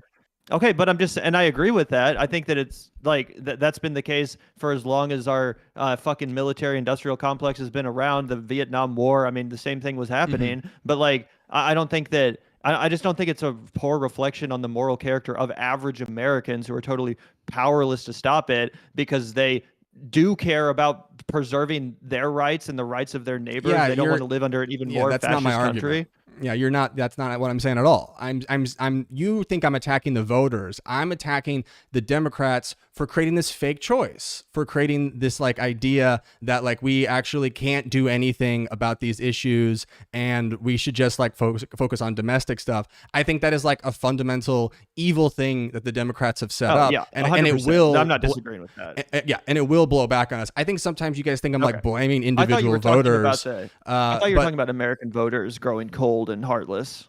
No, I'm saying it does have that downstream effect. Your heart does become colder to the violence. Seeing 100 people die in a hospital in October now just has even less weight because you see it every it was kind of like day. in COVID, like a year into COVID, and it was like 100,000 people just died of COVID last night, and it's like, oh, who cares? Like, that all desensitization is absolutely like a big problem, especially with a 24-hour news cycle and doom scrolling on Twitter, and everything you see is more horrific than the last thing you saw, and there's nothing you can do to, of course, people are going to get desensitized. They're going to start tuning out all of the horrors. That's what I was saying about climate change. That's what I was saying about climate change. The reason why no one cares about climate change other than like activists is because it's depressing as fuck, and no one wants to think about how in 30 years we're all going to be dead because of it. You know what I'm saying? Like, I don't know. Right. Well, so I'm just mad at the Democrats for doing this, for creating this fake choice that then, like, whether general voters are aware of it or not, makes everyone a little bit colder and a little bit more ready to accept horrible acts of violence, not just across like in the Middle East,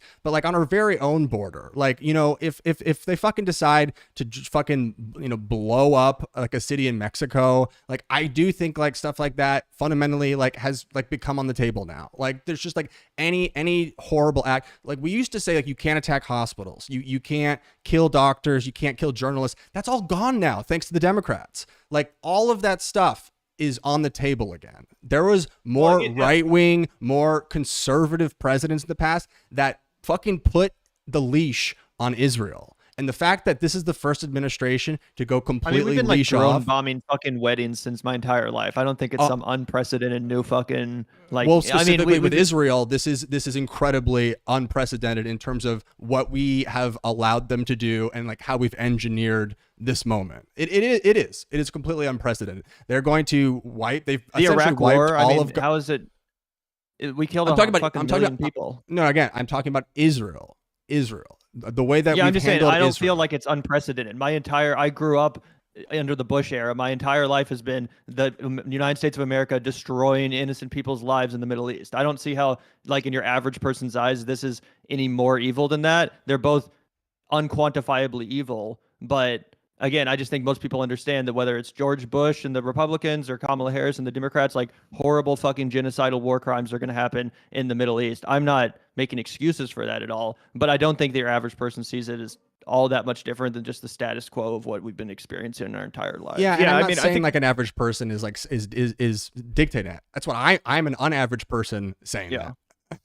Fair enough. Well, I hear you, and I think that that's part of the problem, right? And that's why we're kind of stuck in this stasis, because we have there's some like we got to shovel ourselves out of the shit, right? Gavin and I were rewatching Twin Peaks: The Return, but like you have a fight on so many fronts, right? Because you have people who are very validly and rationally like totally disillusioned with their entire government because they have been seeing children starve to death, people with their heads blown off, journalists that they followed on Twitter and TikTok that are now dead. It's a real radicalizing experience for a lot of people. And then you also have people who were like, I remember when the Iraq War was my radicalizing experience, and then Barack Obama got elected and he got a Nobel Peace Prize, and then he started a troop surge and he bombed a bunch of other countries and he escalated massively, and we did an entire drone program. So I feel like for a lot of people, this just seems like the natural continuation of things. It just feels like this is the way it is. We're all slowly marching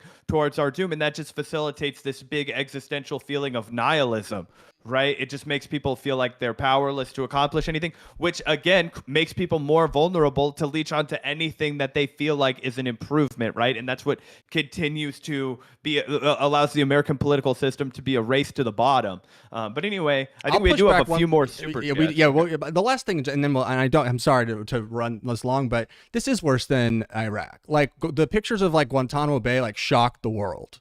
Now we see them raping Palestinians like on camera, and it doesn't move. You don't think people are shocked? I guess I'm in an echo chamber. Everyone I know is fucking horrified by it. Everyone I know thinks it's the most horrific thing they've ever watched unfold.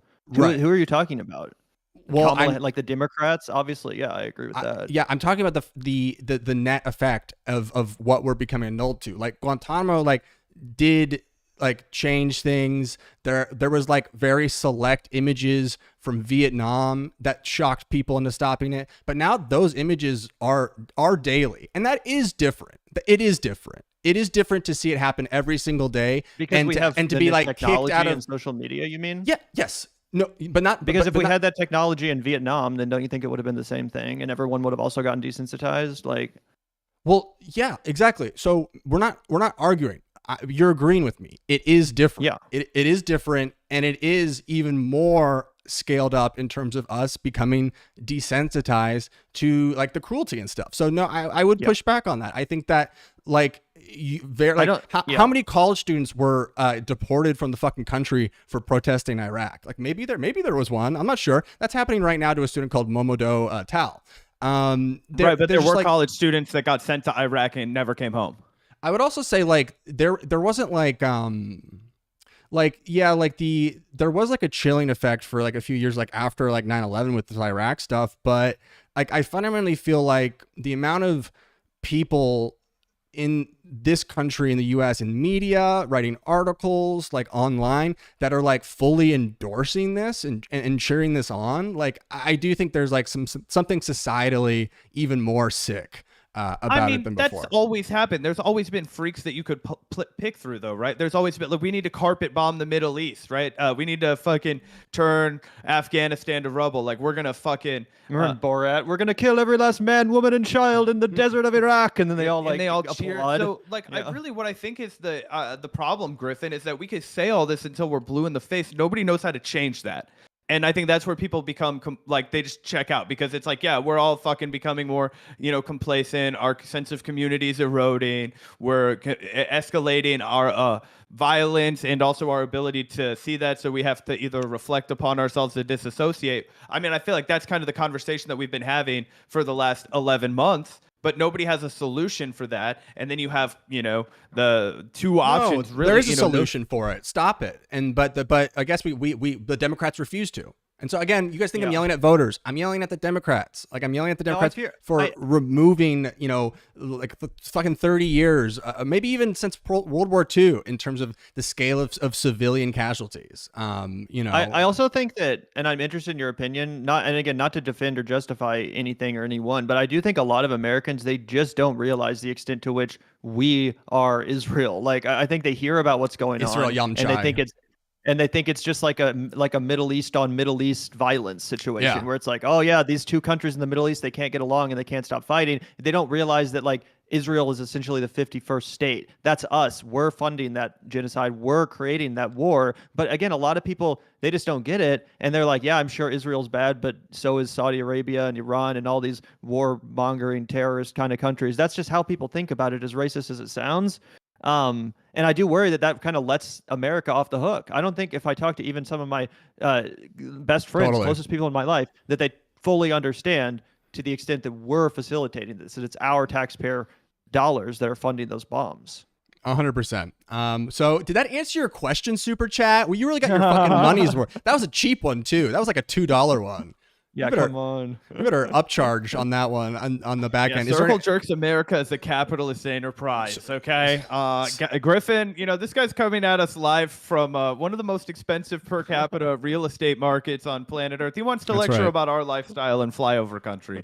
I'm in the most expensive Hasidic neighborhood with the most expensive Jewish tunnels in all of New York. Dude, whatever came of that? What was the conclusion to that?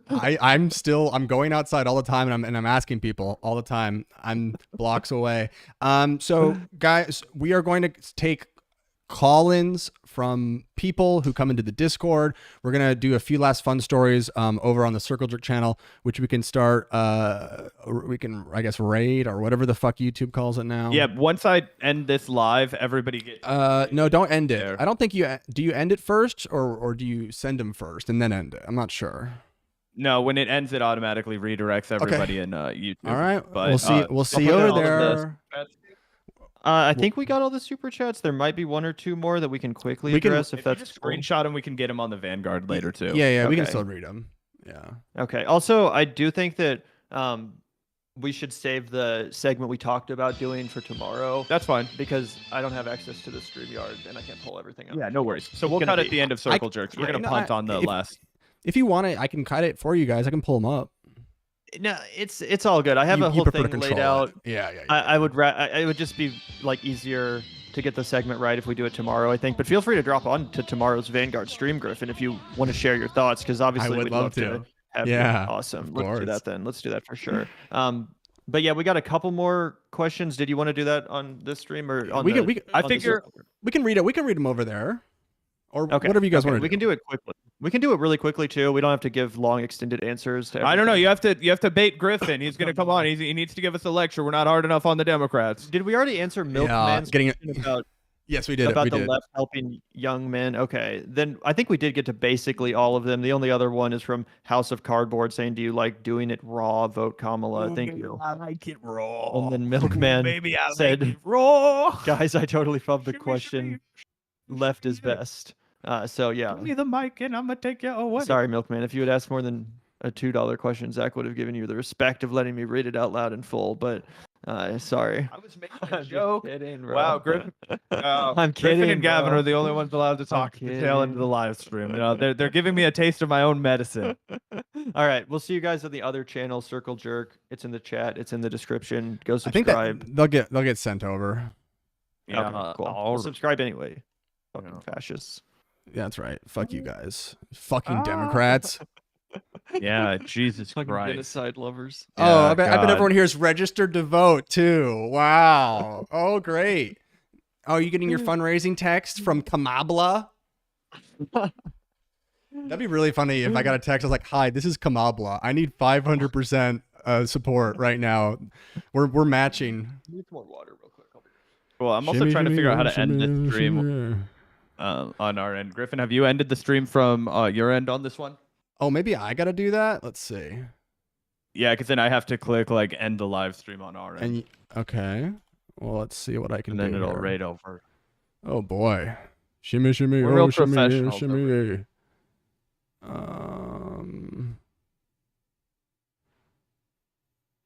Are you sure you can't just restream now, or can you just end it on your end? Yeah, so YouTube won't allow you to redirect until the end of a live stream. Okay, so can you end it on yours? It doesn't look like I have the OBS open to hit the end broadcast. Okay, that's stand going to be by. on the other end. Shimmy, shimmy, oh, shimmy, oh, shimmy. You can answer another super chat question in the meantime. I don't think we got any more super chats. I think we answered them all. Epic. So All right. Everybody- Maybe if I can just turn this tab off. What does that do? Did that work? Offline. I'm not sending it there anymore.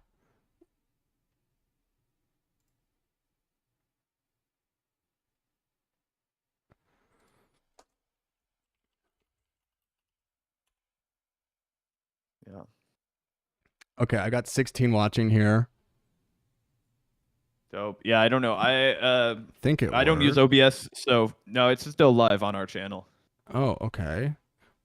And you can't click restream. You can't click. No, you can't. You can click only schedule it raid to it or happen whatever. at the end of. That So- only can happen Gotcha. after the live stream's over. So you should be able to go into your YouTube studio, and you should be able to hit stop stream in YouTube Studio. So I can't do that until you stop streaming to our channel from OBS. That's not true. Go to the stream, click on the stream to go into the stream Griffin, I have it backend. open right. All Okay. right, All right. we can stop broadcasting this because I don't want to Okay. argue with you in front of our fucking audience. But No, I'm telling we you should. right now that We should. We should. I mean, argue. yeah, this is great No, content. she said it ended. She said the channel ended. Yeah. on. Yeah, and here they come. Okay, Yeah, it's working. It I worked. think so. Yes. All right. Well, I didn't have to click anything on our end for that to end, just so we know that for the future reference. Okay. All right. We'll test that out. All right. Let's see if this worked. We Gucci gang. I think so. You missed that moment of hysterics, but I think we're live and broadcasting then with maybe 8 people watching on Circle Jerk. No, it's America. they're Hopefully coming the in. Redirect work. Are you guys They're- trickling in? Are you guys they're- flowing in? I think The they're spice trickling must in. We'll have to flow. see. We'll see how this goes. This is our first time rating the Oh yeah, stream. 40 people watching. All right, No, you guys are they're coming. slowly You guys filtering are in. slow It's to- refreshing. It's refreshing. Okay, cool. Hit the subscribe Nice. button. Yeah, hit the YouTube subscribe. hates channels that are small like this. Yeah, we don't make a single goddamn cent off the stream, guys, until we have like 1,000 subscribers. So become one of those first 1,000 people. We're to letting help us YouTube pay the bills. exploit us for you, for your valuetainment, for your entertainment. That's we might right. as well just be walking around outside. That's making 0 pennies. Right, we're doing it for you for the love of the game. Yep, I don't even know why I'm here. We're busking right now. We have a few other stories to get into. I also have spammed the Discord in the live chat. Make sure to enter there if you'd like to call in. If you'd like to call in and ask us a question, we had some fun talking to viewers last time. Hop in the call-ins section of the Discord and we'll drag you in for a live phone call. And while that's happening, while people are joining, what do we get to? I mean, we did some Russell Brand stuff earlier. Should we get to that, or what else do we need to talk about? We could talk about Russell Brand really going off the deep end. Oh, in yeah. the religious sense. He is ratcheting it up to a degree that, frankly, I did not even expect. It really does seem like he wants to just be like a Joel Osteen style televangelist, essentially. Like, I mean, it seems like that is the direction he's going in. Like, he's not gonna stop at just being a right winger on Rumble. It seems like he really wants to be like a Pat Robertson or a Joel Osteen type. And recently he posted a pretty funny video. Yeah, of some baptism. Do you have the baptism one? The one where they're like in underwear? Can you put that in the Circle Jerk DMs? I'm pulling up his I'm pulling up a more recent video of him with our boy Jordan. And then we'll get to that one. Okay. Voluntary unity. All right, so there was a epic Rescue the Republic live event with great thinkers. So, I know we've been worried about the Republic, and here we are rescuing it. So we've got our two boys here. We've got Clayface and the Riddler. And let's check this out. For new voluntary unity, not imposed top-down unity, Lord. Lord, I ask that we be brought together in these principles under your name. I pray for America, and if I have your permission, ladies and gentlemen, we'll end with the Lord's Prayer. Just do the version that you know. Our Father, who art in heaven, hallowed be thy name. Hallelujah. Thy kingdom Just come, a voice thy will be done. And there's nothing explicitly Christian about this event. It's supposed to be like an like an anti-war or like anti-vax kind of like just kind of a Jimmy Dore left rally, like all It's these against censorship is the thread. yeah, censorship, all that Yes. kind of stuff. But there's nothing explicitly Christian about this. I think it was organized by like the libertarian parties, Angela McArdle, who's a total fascist. But either way, there's nothing explicitly religious about this. Just randomly deciding to pray. Didn't Jordan Peterson used to call himself an atheist? I don't even remember him, doing this at shtick. But I guess he's all in too. I mean, when all your friends are doing it. He was called upon by God to teach young people the morality that's been lost. And while he at one point thought we as a human race had surpassed Christianity, the woke moralists have demanded it. We got to put up the baptism poster. Yeah, okay, cool. Griffin. Because this one's pretty funny, and I do have a theory about it. At first I was confused, but I do have a theory that I'm interested in your guys' take on, because it's getting increasingly ridiculous. It may seem a bit too soon to be baptizing people, but the apostles did it on day one. And this looks like from a fucking OnlyFans or something. That's super homoerotic. I mean, like they're both in. He's in tighty whities. The other guy's in like very slim trunks. I'm not sure. He's gonna give him like a Roman helmet. Like, what's going on here? Like, yeah, I mean, I think he's literally going to teabag him. I think that's what God did with his apostles.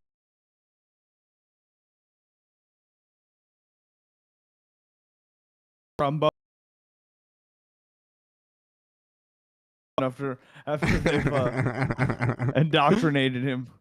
So Yeah. here's my theory about what's happening, because on the face value it looks borderline offensive to religious people. Some people in the comment section they were offended. They were like, oh, this really? is not taste. Yeah, they were like, this is not tasteful. This is an insult to the holy practice of baptism to be doing it like this and posting it on social media for likes and stuff. But I think the real reason he's doing this kind of posting with the underwear, like clearly being a little bit disrespectful while simultaneously pretending to care the most about religion. It's kind of like when TikTokers intentionally mispronounce a word halfway through their video because they know everyone's going to leave a comment mocking the way they pronounce something, right? He wants people Yeah, he wants people to retweet this, pointing out the obvious and drawing more attention to it. So it is disrespectful to religious people, and it is probably going to cost him a few followers that actually give a shit, but it's also going to get him attention. It's going to increase the amount of people that see this tweet,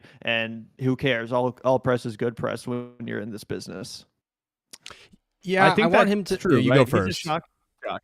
Oh, no, that's all I was going to say. I think he's a shock jock, right? Like, an all eyes on me mentality, right? And because there are so many star fuckers in the evangelical Christian movement, they know that this isn't going to, like, he knows this isn't going to be enough to move the needle in any negative way. They'll all come back around. They'll come back to, eat from his trough once again. He's just going wherever the most vulnerable and easy to manipulate audience possible, and then again doing exactly what Gavin laid out. I think that's a very astute observation. He wants people to generate more buzz because of the cringe element, right? Because the obvious self-serving nature.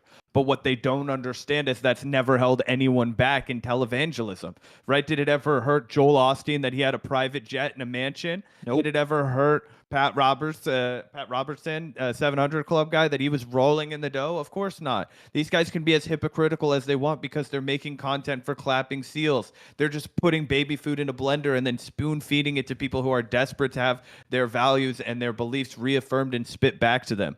So there's no need for him to ever avoid that cringe. Yeah, spit it right back into my mouth. Yeah, like a baby bird. I do like that he's like, oh, like I got pedophile Me Too'd, and so now I'm going straight into like unapologetic like religion shield. I'm using the God buff now.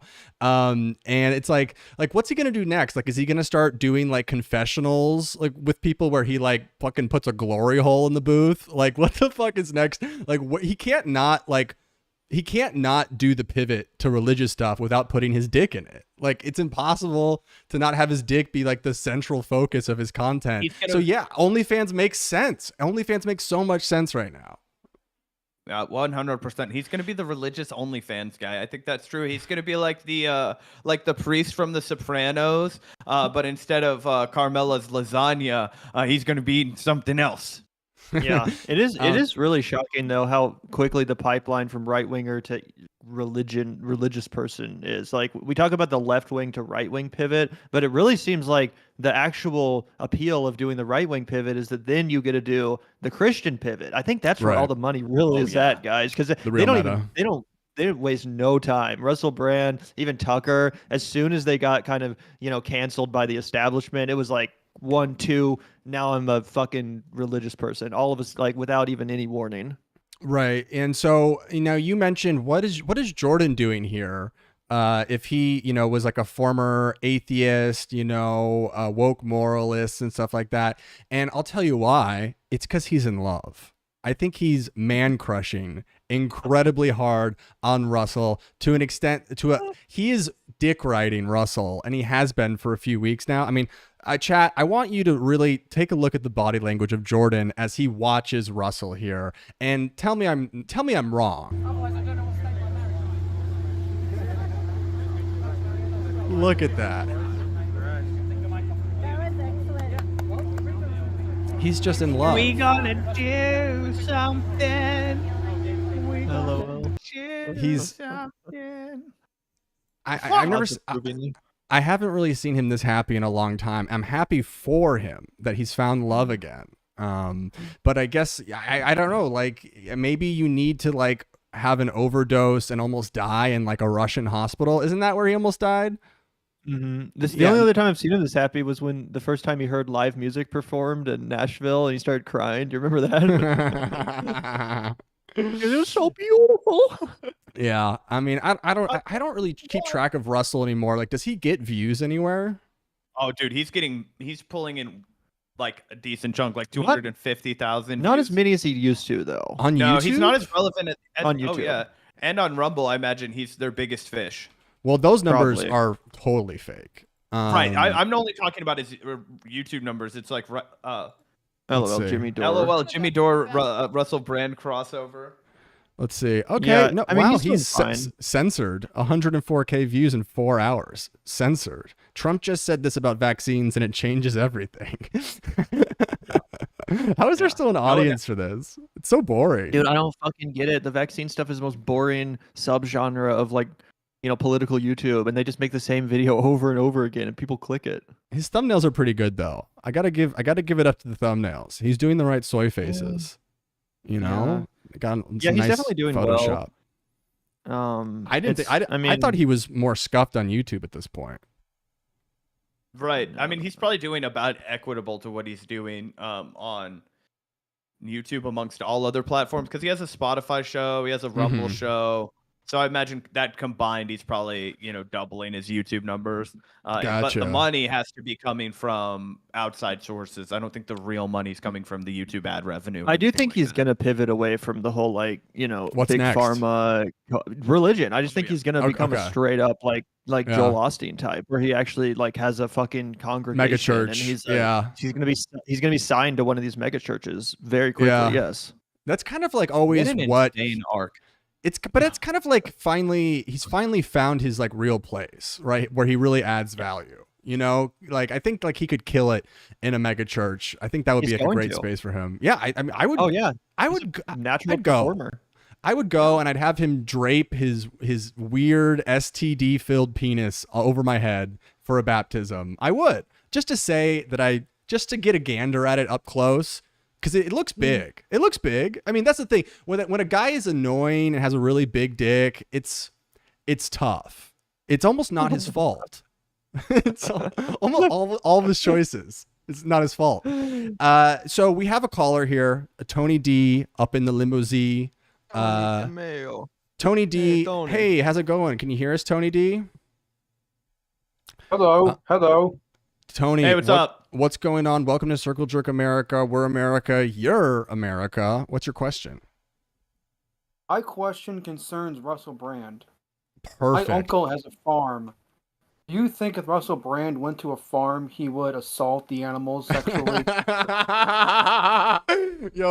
Do we need a fourth mic? Do we need a fourth mic on this show?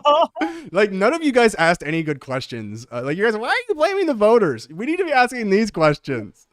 Incredible. Yes, 100%. It would be if there were no other options. I mean, definitely. I think he's already done it a few times. He's already tasted that forbidden fruit, Tony. I wouldn't keep my dog near him. Malcolm, he's too precious to me.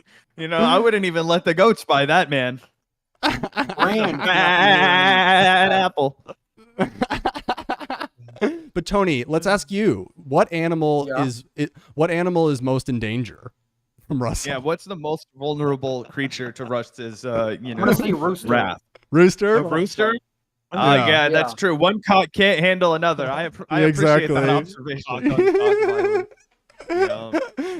This is the first time I want to approve of a cockfight. Okay, it's the first one I'm putting money on. Yeah, I mean, listen, it's freaking Animal Farm out there, isn't it, folks? Yeah, I don't know. He's fucking the cats. He's fucking the dogs. He's fucking the pigs and the horses. He's sucking them off. He's 69ing the horses. I mean, it looks fun. Didn't say it wasn't fun. Wait, who knew he's thinking about taking it on the road to Tijuana. For future caller-ins, this is the kind of questions we're looking for, the hard-hitting ones. Tony set the new high bar. Tony, any last thoughts? Yeah, do you have another one? Final words. Jordan Peterson was with Bill Maher recently. You think they often hang out and smoke weed? Ooh, so Jordan Peterson and Bill Maher, do they actually hang? What do you guys think?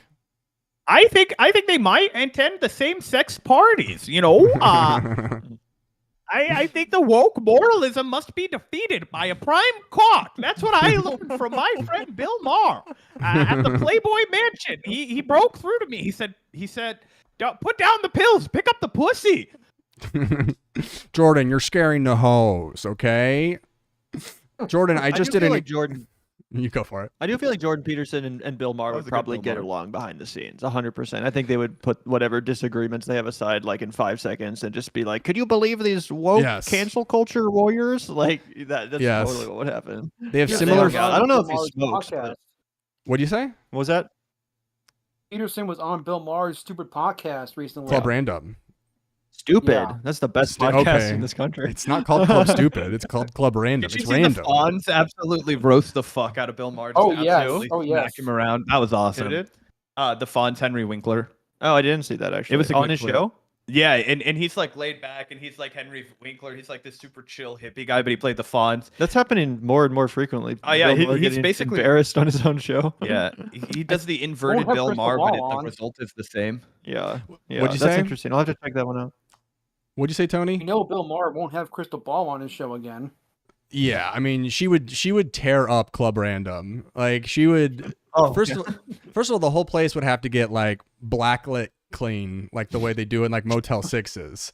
But yeah, I don't think he could handle that. That would be too intense. I do. Yeah. One thing I do like. Oh, sorry. Finish your thought. No, Griffin. no, I'm no, not trying to cut no, go for it. you. Are you sure?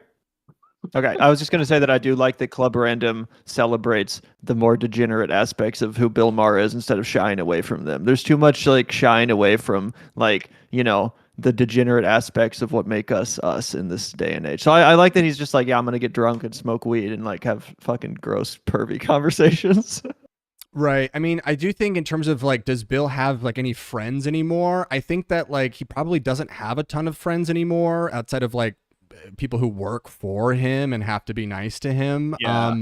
And so I do think that I think he's making a lot of late in life friends as he's become more radicalized or against the woke or whatever. So I think he's like, I mean, didn't he go on Gutfeld recently? Like Yeah. he's making new friends. And you know what? I'm not against late in life friends, attacking male loneliness. Yeah, absolutely. It's like Divorced Dads Anonymous, DDA. Except he doesn't have any children. He's never been divorced. He's just the guy that hangs around there, because he doesn't have anything going on. And, he's got a lot of the same societal grievances, right? So, like him and Jordan Peterson and Matt Taibbi, they can all get together and stew about how in the 90s, things were so based and now everything's so cringe. They keep trying to cancel us. Yeah. Tony, Anyways. thanks so much for calling in. Folks, we'll see you later, Tony. Tony. Please call in again. Incredible question. So Great folks, Discord link is in the chat. If you want to ask an incredible question of us, get on the show, join the Discord, like the stream, subscribe. Few just last kind of grab bag stuff as we kind of like round things out today, because I know we went long on the first half. Political violence. Political violence. Nevada Democrats have hung a 43-foot tall, 6,000-pound naked President Trump in effigy near Las Vegas on Interstate 15. The display cost Hey, at over least they made it Ozempic Trump instead of, the real Exactly. proportions. This is Ozempic Trump. He's like a slightly deflated, isn't he? He doesn't have And that they were round they were chest. charitable enough to, enlarge the penis. Yeah, Remember those big blimps? Those big Trump blimps they used to fly around that people thought Yes. were so funny? I guess It's those like were too the- cute. Yeah, But this is a look at little this more penis. like horrifying. I Is can't that oh yeah, you're right. see that. They I got can't it in there. enhance much more, but it's weird. It's thin, which I think is the right way to go when you body shame someone. You have a thin. What's this penis. made out of? This statue I don't know. Freaking. looks like paper mache or some shit. It looks weird. I think it's Planned Parenthood aborted fetuses that they put together into this one. I think this is It a looks Planned like the Parenthood joint. amalgamation of all of Trump's weight loss procedures over the years. When they vacuumed out all of the cheeseburgers and Yeah. then stored it in a, all of the liposuction fat, from him and his cabinet. They got it together and they made an ornament for the gods. I not to pearl clutch at all. I don't Let's obviously clutch. agree with the political violence thing, but I do think that if you're going to put all this effort into creating a piece of like political art, this is like it's not really saying anything that isn't obvious and already that's been said a million times. That's what's glorious about it. This is the embodiment of liberal protest. I get it, but I'm just like, I remember when Obama was president, people would do the effigies of him, usually pretty racistly. But like, I'm just saying, like, if you're gonna do a giant sculpture of Trump, you can't think of anything more clever than like, haha, he's kind of fat, has a small penis, and we're killing him. Like, I don't know. It does seem a little. It seems like a little bit low hanging fruit. But I mean, again, I'm not protesting. Future assassins are going to see this and then be inspired, I guess, by his very thin penis. Yeah, there was like a discourse in the first Trump presidency on like if we should body shame or not, and I feel like that kind of has gone away with like the same kind of like additional like when Me Too was also like more of a focus, these sort of like larger, for lack of a better word, woke things. You know, I mean, I think Me Too was good, but I remember in LA there was like a naked Trump statue, and it did get a bunch of play in. Like people loved it at first, but then like the libs decided it was actually bad, and they took it down, and I thought that was.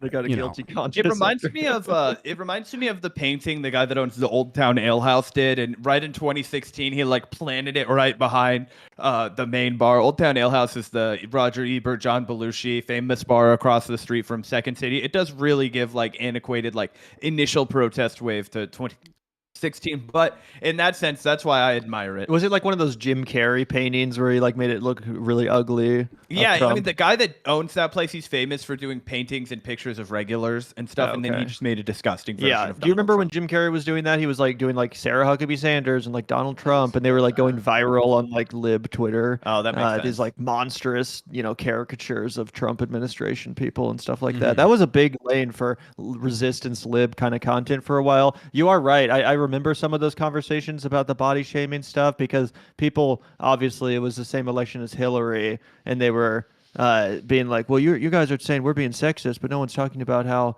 the Democrats are body shaming Trump. So, right. Gotcha. Yeah, exactly. Yeah. I mean, listen, about reverse racism. We know between the two candidates who's got the higher body count. I mean, we definitely know for a fact who has the higher body count. So that's, okay, we're not taking any hard stance on body shaming. We're waiting for someone more popular than us to come out like and Melania. say if it's good or not. Now, a Melania naked statue, I would pay to have that in my home. I would. Yeah. Did you hear her the new part of her AI generated audiobook where she talks about the nudes and like randomly rehashes a controversy that no one was talking about? Do we have that? Let me see if I can find that. It's probably still her like most recent tweet. Honestly, she doesn't tweet very much. Is she re-releasing the nudes in like 4K restored like definition? Like I had no idea what the context. I didn't realize she was writing a cool. book at first, so I thought she was. I thought she was releasing like a coffee table book. Okay, like, so here it is. HD. My story, my perspective. This memoir has been a deeply personal. First of all, no, this isn't the one, but okay, well, this is about the memoir at least. If you can find the other one, put it in the DMs while we watch this. I will. Writing this memoir has been a deeply personal. It's quiet, and sorry, reflective journey for me. As a private person who has often been the subject of public scrutiny and misrepresentation, I feel a responsibility to clarify the facts. I believe it is important to share my perspective, the truth. Ooh. Yas, queen. Oh. Wait, hold on. This fit goes crazy. Oh my god. Oh, that's her. That does look nice. She although it does kind of make her look like a colonial, like from like back in like Africa, like out of Africa period. You know what she's I'm trying about? to capture Indiana Jones is like what it looks like, like well, she looks like Belloc, the villain in Raiders of the Lost Ark, not exactly. Indiana Jones. No, she's trying to capture Indy. Yeah. Oh, gotcha. Yeah. A truth. She was hot back in the day. She's still so kind of a hot. fox, dude. Okay, fair enough. And the book is beautiful. I just feel like she has a lot of plastic surgery that's kind of weighing her down. I'm not saying she's hit the wall or whatever. I think it's we can have this conversation without being sexist, but when you inject Don Lemon over here silicone into your face for fucking 2 decades, it does show up. Well, silicone is actually, that's a primary food group of Eastern Europeans. That's just like in their wheat. Okay, so it's been all natural for a long time. Also, I sent the DM with the nudes. Not of the nudes, but I was like, That's like, for after the live stream. That's for the real circle jerk. Yeah, sorry, members only, exclusive only on Rumble. Okay, let's see. Okay, wait, actually, so you guys don't see my freaking DMs with Harry Sisson. Okay, nice. Here we go. Yeah. This was released randomly with no context. Yes, exactly. This was like a week ago. This was like in between assassinations. Why do I stand proudly? Why do I stand proudly behind my nude modeling work? The more pressing question is, why has the media chosen to scrutinize my celebration of a human form in a fashion photo shoot? Are we no longer able to appreciate the beauty of the human body? Throughout history, master artists have revered the human shape, evoking profound emotions and admiration. We should honor our bodies and embrace the timeless tradition. Like she sounds like my mom at the art gallery when I was like 5 and like snickering because of the dude's penis at the on the statue. And my mom's like, you know what? Like you're being very immature. The natural body is a very beautiful thing that artists have depicted throughout time. Like Gavin's mom sounds like that. I'm getting a time machine. Sorry, baby Hitler. Sorry, baby Hitler. Means of self-expression. The book is sexy. I've never been sexually attracted to a book before. It's like the it's gorgeous business card in American Psycho. It's the perfect off-color eggshell. You know, it's a real striking image. Melania. I love collecting conservative novels and books. I have like a lot of great ones. I've got like Donald Trump Jr.'s book. I've got a lot of great books from conservatives over the course of the years. This is going to be a big one. This is a big one for me. This is a Barnes & Noble's big night. Yeah. The problem, what I worry about though, is that it's not actually going to contain any juicy gossip or tell-all kind of bullshit, and that it is just going to be AI generated platitudes like what we just heard. 100%. That didn't sound like Melania she didn't like write that. That was just like, either a ghostwriter at best or ChatGPT. Right. Yeah. I mean, ChatGPT is getting better. Yeah. So that's body shaming. Let's end on this clip here. Are you guys Chapel Roan fans? Because I'm not getting into. Not really, okay. So I don't want to get into all the fighting or whatever. I just want to specifically make fun of one guy. The guy that tried to. Yeah. Yes, yeah. I know exactly what you're talking about. This shit is so fucking cringe. So Chapel Roan, she went out and she was like, both candidates are bad, but I'm voting for Kamala, but the Democrats are bad on trans issues in Palestine. And like every blue, no matter fucking who person on Twitter came out and attacked her for it. Yeah. But only one guy really did it like this. He did an epic clapback. He is an anesthesiologist that decided to do this video. He's an anesthesiologist, and he decided to do this video as an epic clapback to really take down a 20-year-old. Or is she 20 or is she like 30? Who cares? She's like 25, I think.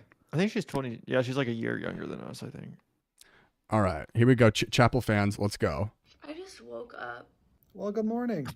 Obviously, fuck the policies of the right. All right, we're on the same page on that one. But also, fuck some of the policies on the left. Retweet. Oh, lost me.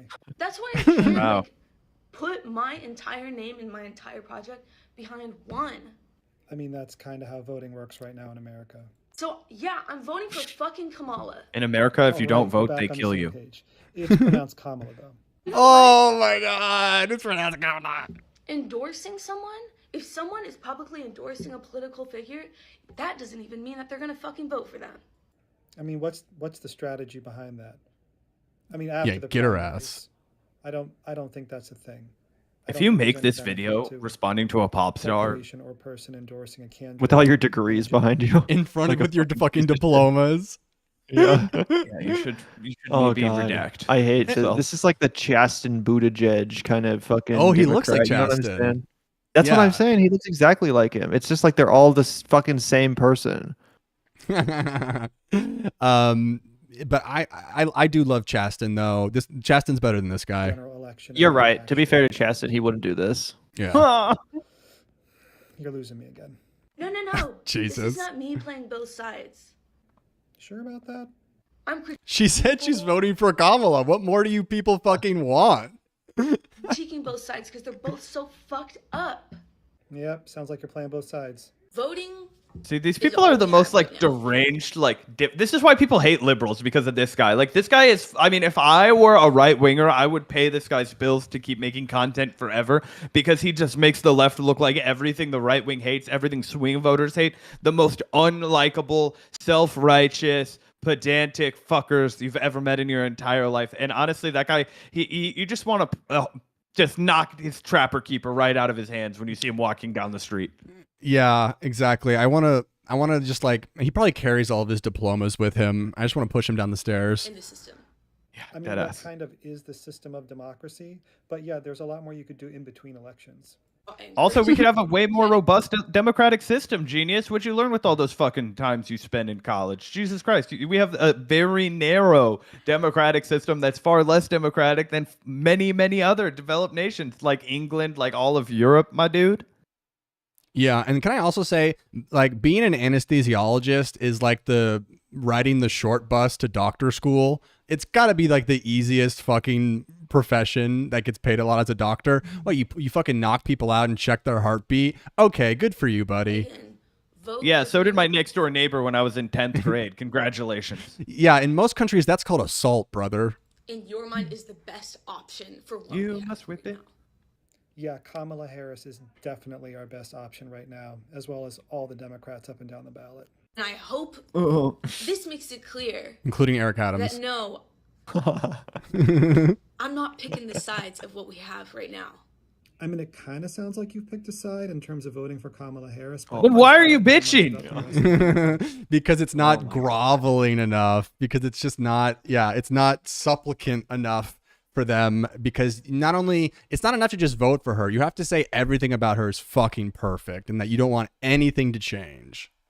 Yeah. I do have one issue with the Chappelle Roan video, and it's when she says there's a lot of fucked up policies with the right, and then she says, and there's a lot of fucked up policies with the left. The thing I disagree with is that there actually are no fucked up policies with the left. There's only fucked up policies with the Democratic Party, which bastardizes the left and pretends to be us. But the left itself, I think all our policies are the right one inherently. So I will not talk. Should have specified. But Chappelle Roan is canceled now from the left and the center. Is she a sock dem or a dem sock? That's what I'm trying to get into this video. I definitely agree with that as well. But yeah, I mean, it has been. I think there's like, this video is really the Gen Z versus millennial like thing of our times, because like all of this stuff is like very Harry Potter millennial coded from him. In terms of like the defense of Kamala, and also like just kind of like the way that even like people from Israel and Israel's defenders, they all talk like this fucking like soy ass millennial, like actually. And Chapel is just kind of from a different generation that is just more consistent with their like moral values. And then on the issues, a lot of people were like hitting her on like, oh, like what issues are transphobic from the Democratic Party? Because I know she talks about that for a point, and it's like, I mean, they kind of are. They're not exactly like the biggest trans allies. I mean, they're certainly probably more than like the Trump camp, but like they've come out against sex surgeries for people under 18, and just a few other issues where it's like they're not exactly like your best fucking friend if you're a trans person. No, they just know that the LGBT community has to support them because they're not the Republicans. Yeah, but no, it's not like the Democratic Party is. I mean, they might virtue signal every once in a while about how pro LGBT they are, but Ain't nothing new but the flow of new Democrips and Republicans. Exactly. Blip. Platform, but you can certainly read it. It's online. Yes, one's obviously better than the other. All right, we're kind of getting back on the same page again. But Jesus fucking Christ. Oh boy. I'm going back to the Green Party, guys. Hello, Jill Stein. I can't Jill, stomach anymore. Jill, let's get you back at the table with Putin. Let's get you another sit down with Putin, Jill. I'm ready. I can't do this anymore. Yo, hey, Butch, let's do some front-facing videos. Yo, Butch, you and me, dog, and then I see you in We gotta get him on bro. Circle Jerk, bro. We gotta get him on Circle Jerk. Dude, that would be so sick. It might be possible. That would be so sick. And I'd be like, all right, this is the first time we're calling this one Butch Uncensored, okay, Butch? Like, I know you've held back a lot of your opinions to play politics. Where you been? But Butch, I'm thinking 2028. Where are the Democrats going wrong? Butch, where are you? Butch, where could we be doing better with our commentary? Butch, where? Okay. The Butch signal has been put out. Yes, I would. Yes, exactly. We are all Commissioner Gordon. We are lighting the signal for Butch. God, yeah, that should be our first big guest, I think. But that's, I think, where today ends. We already had good politic guy. Put some respect on his name in the booking of this podcast. Yeah, my bad. I'll talk to the booker. Big Mac. Folks, thank you for joining the stream today. This is our first time achieving restream status. So like the stream, but subscribe to the Circle Jerk channel. We'll be doing the second half of streams here, and maybe some random off-screen bullshit content. Anything else? Any other super chats we needed to get into that we missed, guys? No, I think we're good for today. Okay. No super chats on this channel. Yeah, unfortunately, not for a while. Not until you guys get 900 of your closest friends to come and get us monetized. But peace out, everybody. Thank you for jerking around this circle, and we'll be back next week. Mm-hmm. Shout out to everyone for tuning in. Thanks so much. We'll be back. Be sure to remember everything I said was correct, and everything these goons said was a lie and racist. These are racist, bigoted men, and I am here with the woke mob to moralize them. Take us down a peg. We'll as the lone waltz warrior. Gavin retired his colors. Apparently, he wasn't here when the going went tough. He was like, "No." I had constructive criticism. Not on this podcast. No, we look for blind loyalty among our ranks. You're Waltz loyal. He's Waltz curious, and I am creating the first Waltz dossier, and I'm leaking that to Ken Klippenstein. Okay, and I'm like, why is better hire private security first? I'm gonna say, why is Ken Klippenstein sitting on my Waltz dossier? Okay, why is he not released my Waltz dossier? Put some respect on his name, Griffin. Gosh, is this another Kamala incident? Circle Jerk is also homophobic. How can we be homophobic if I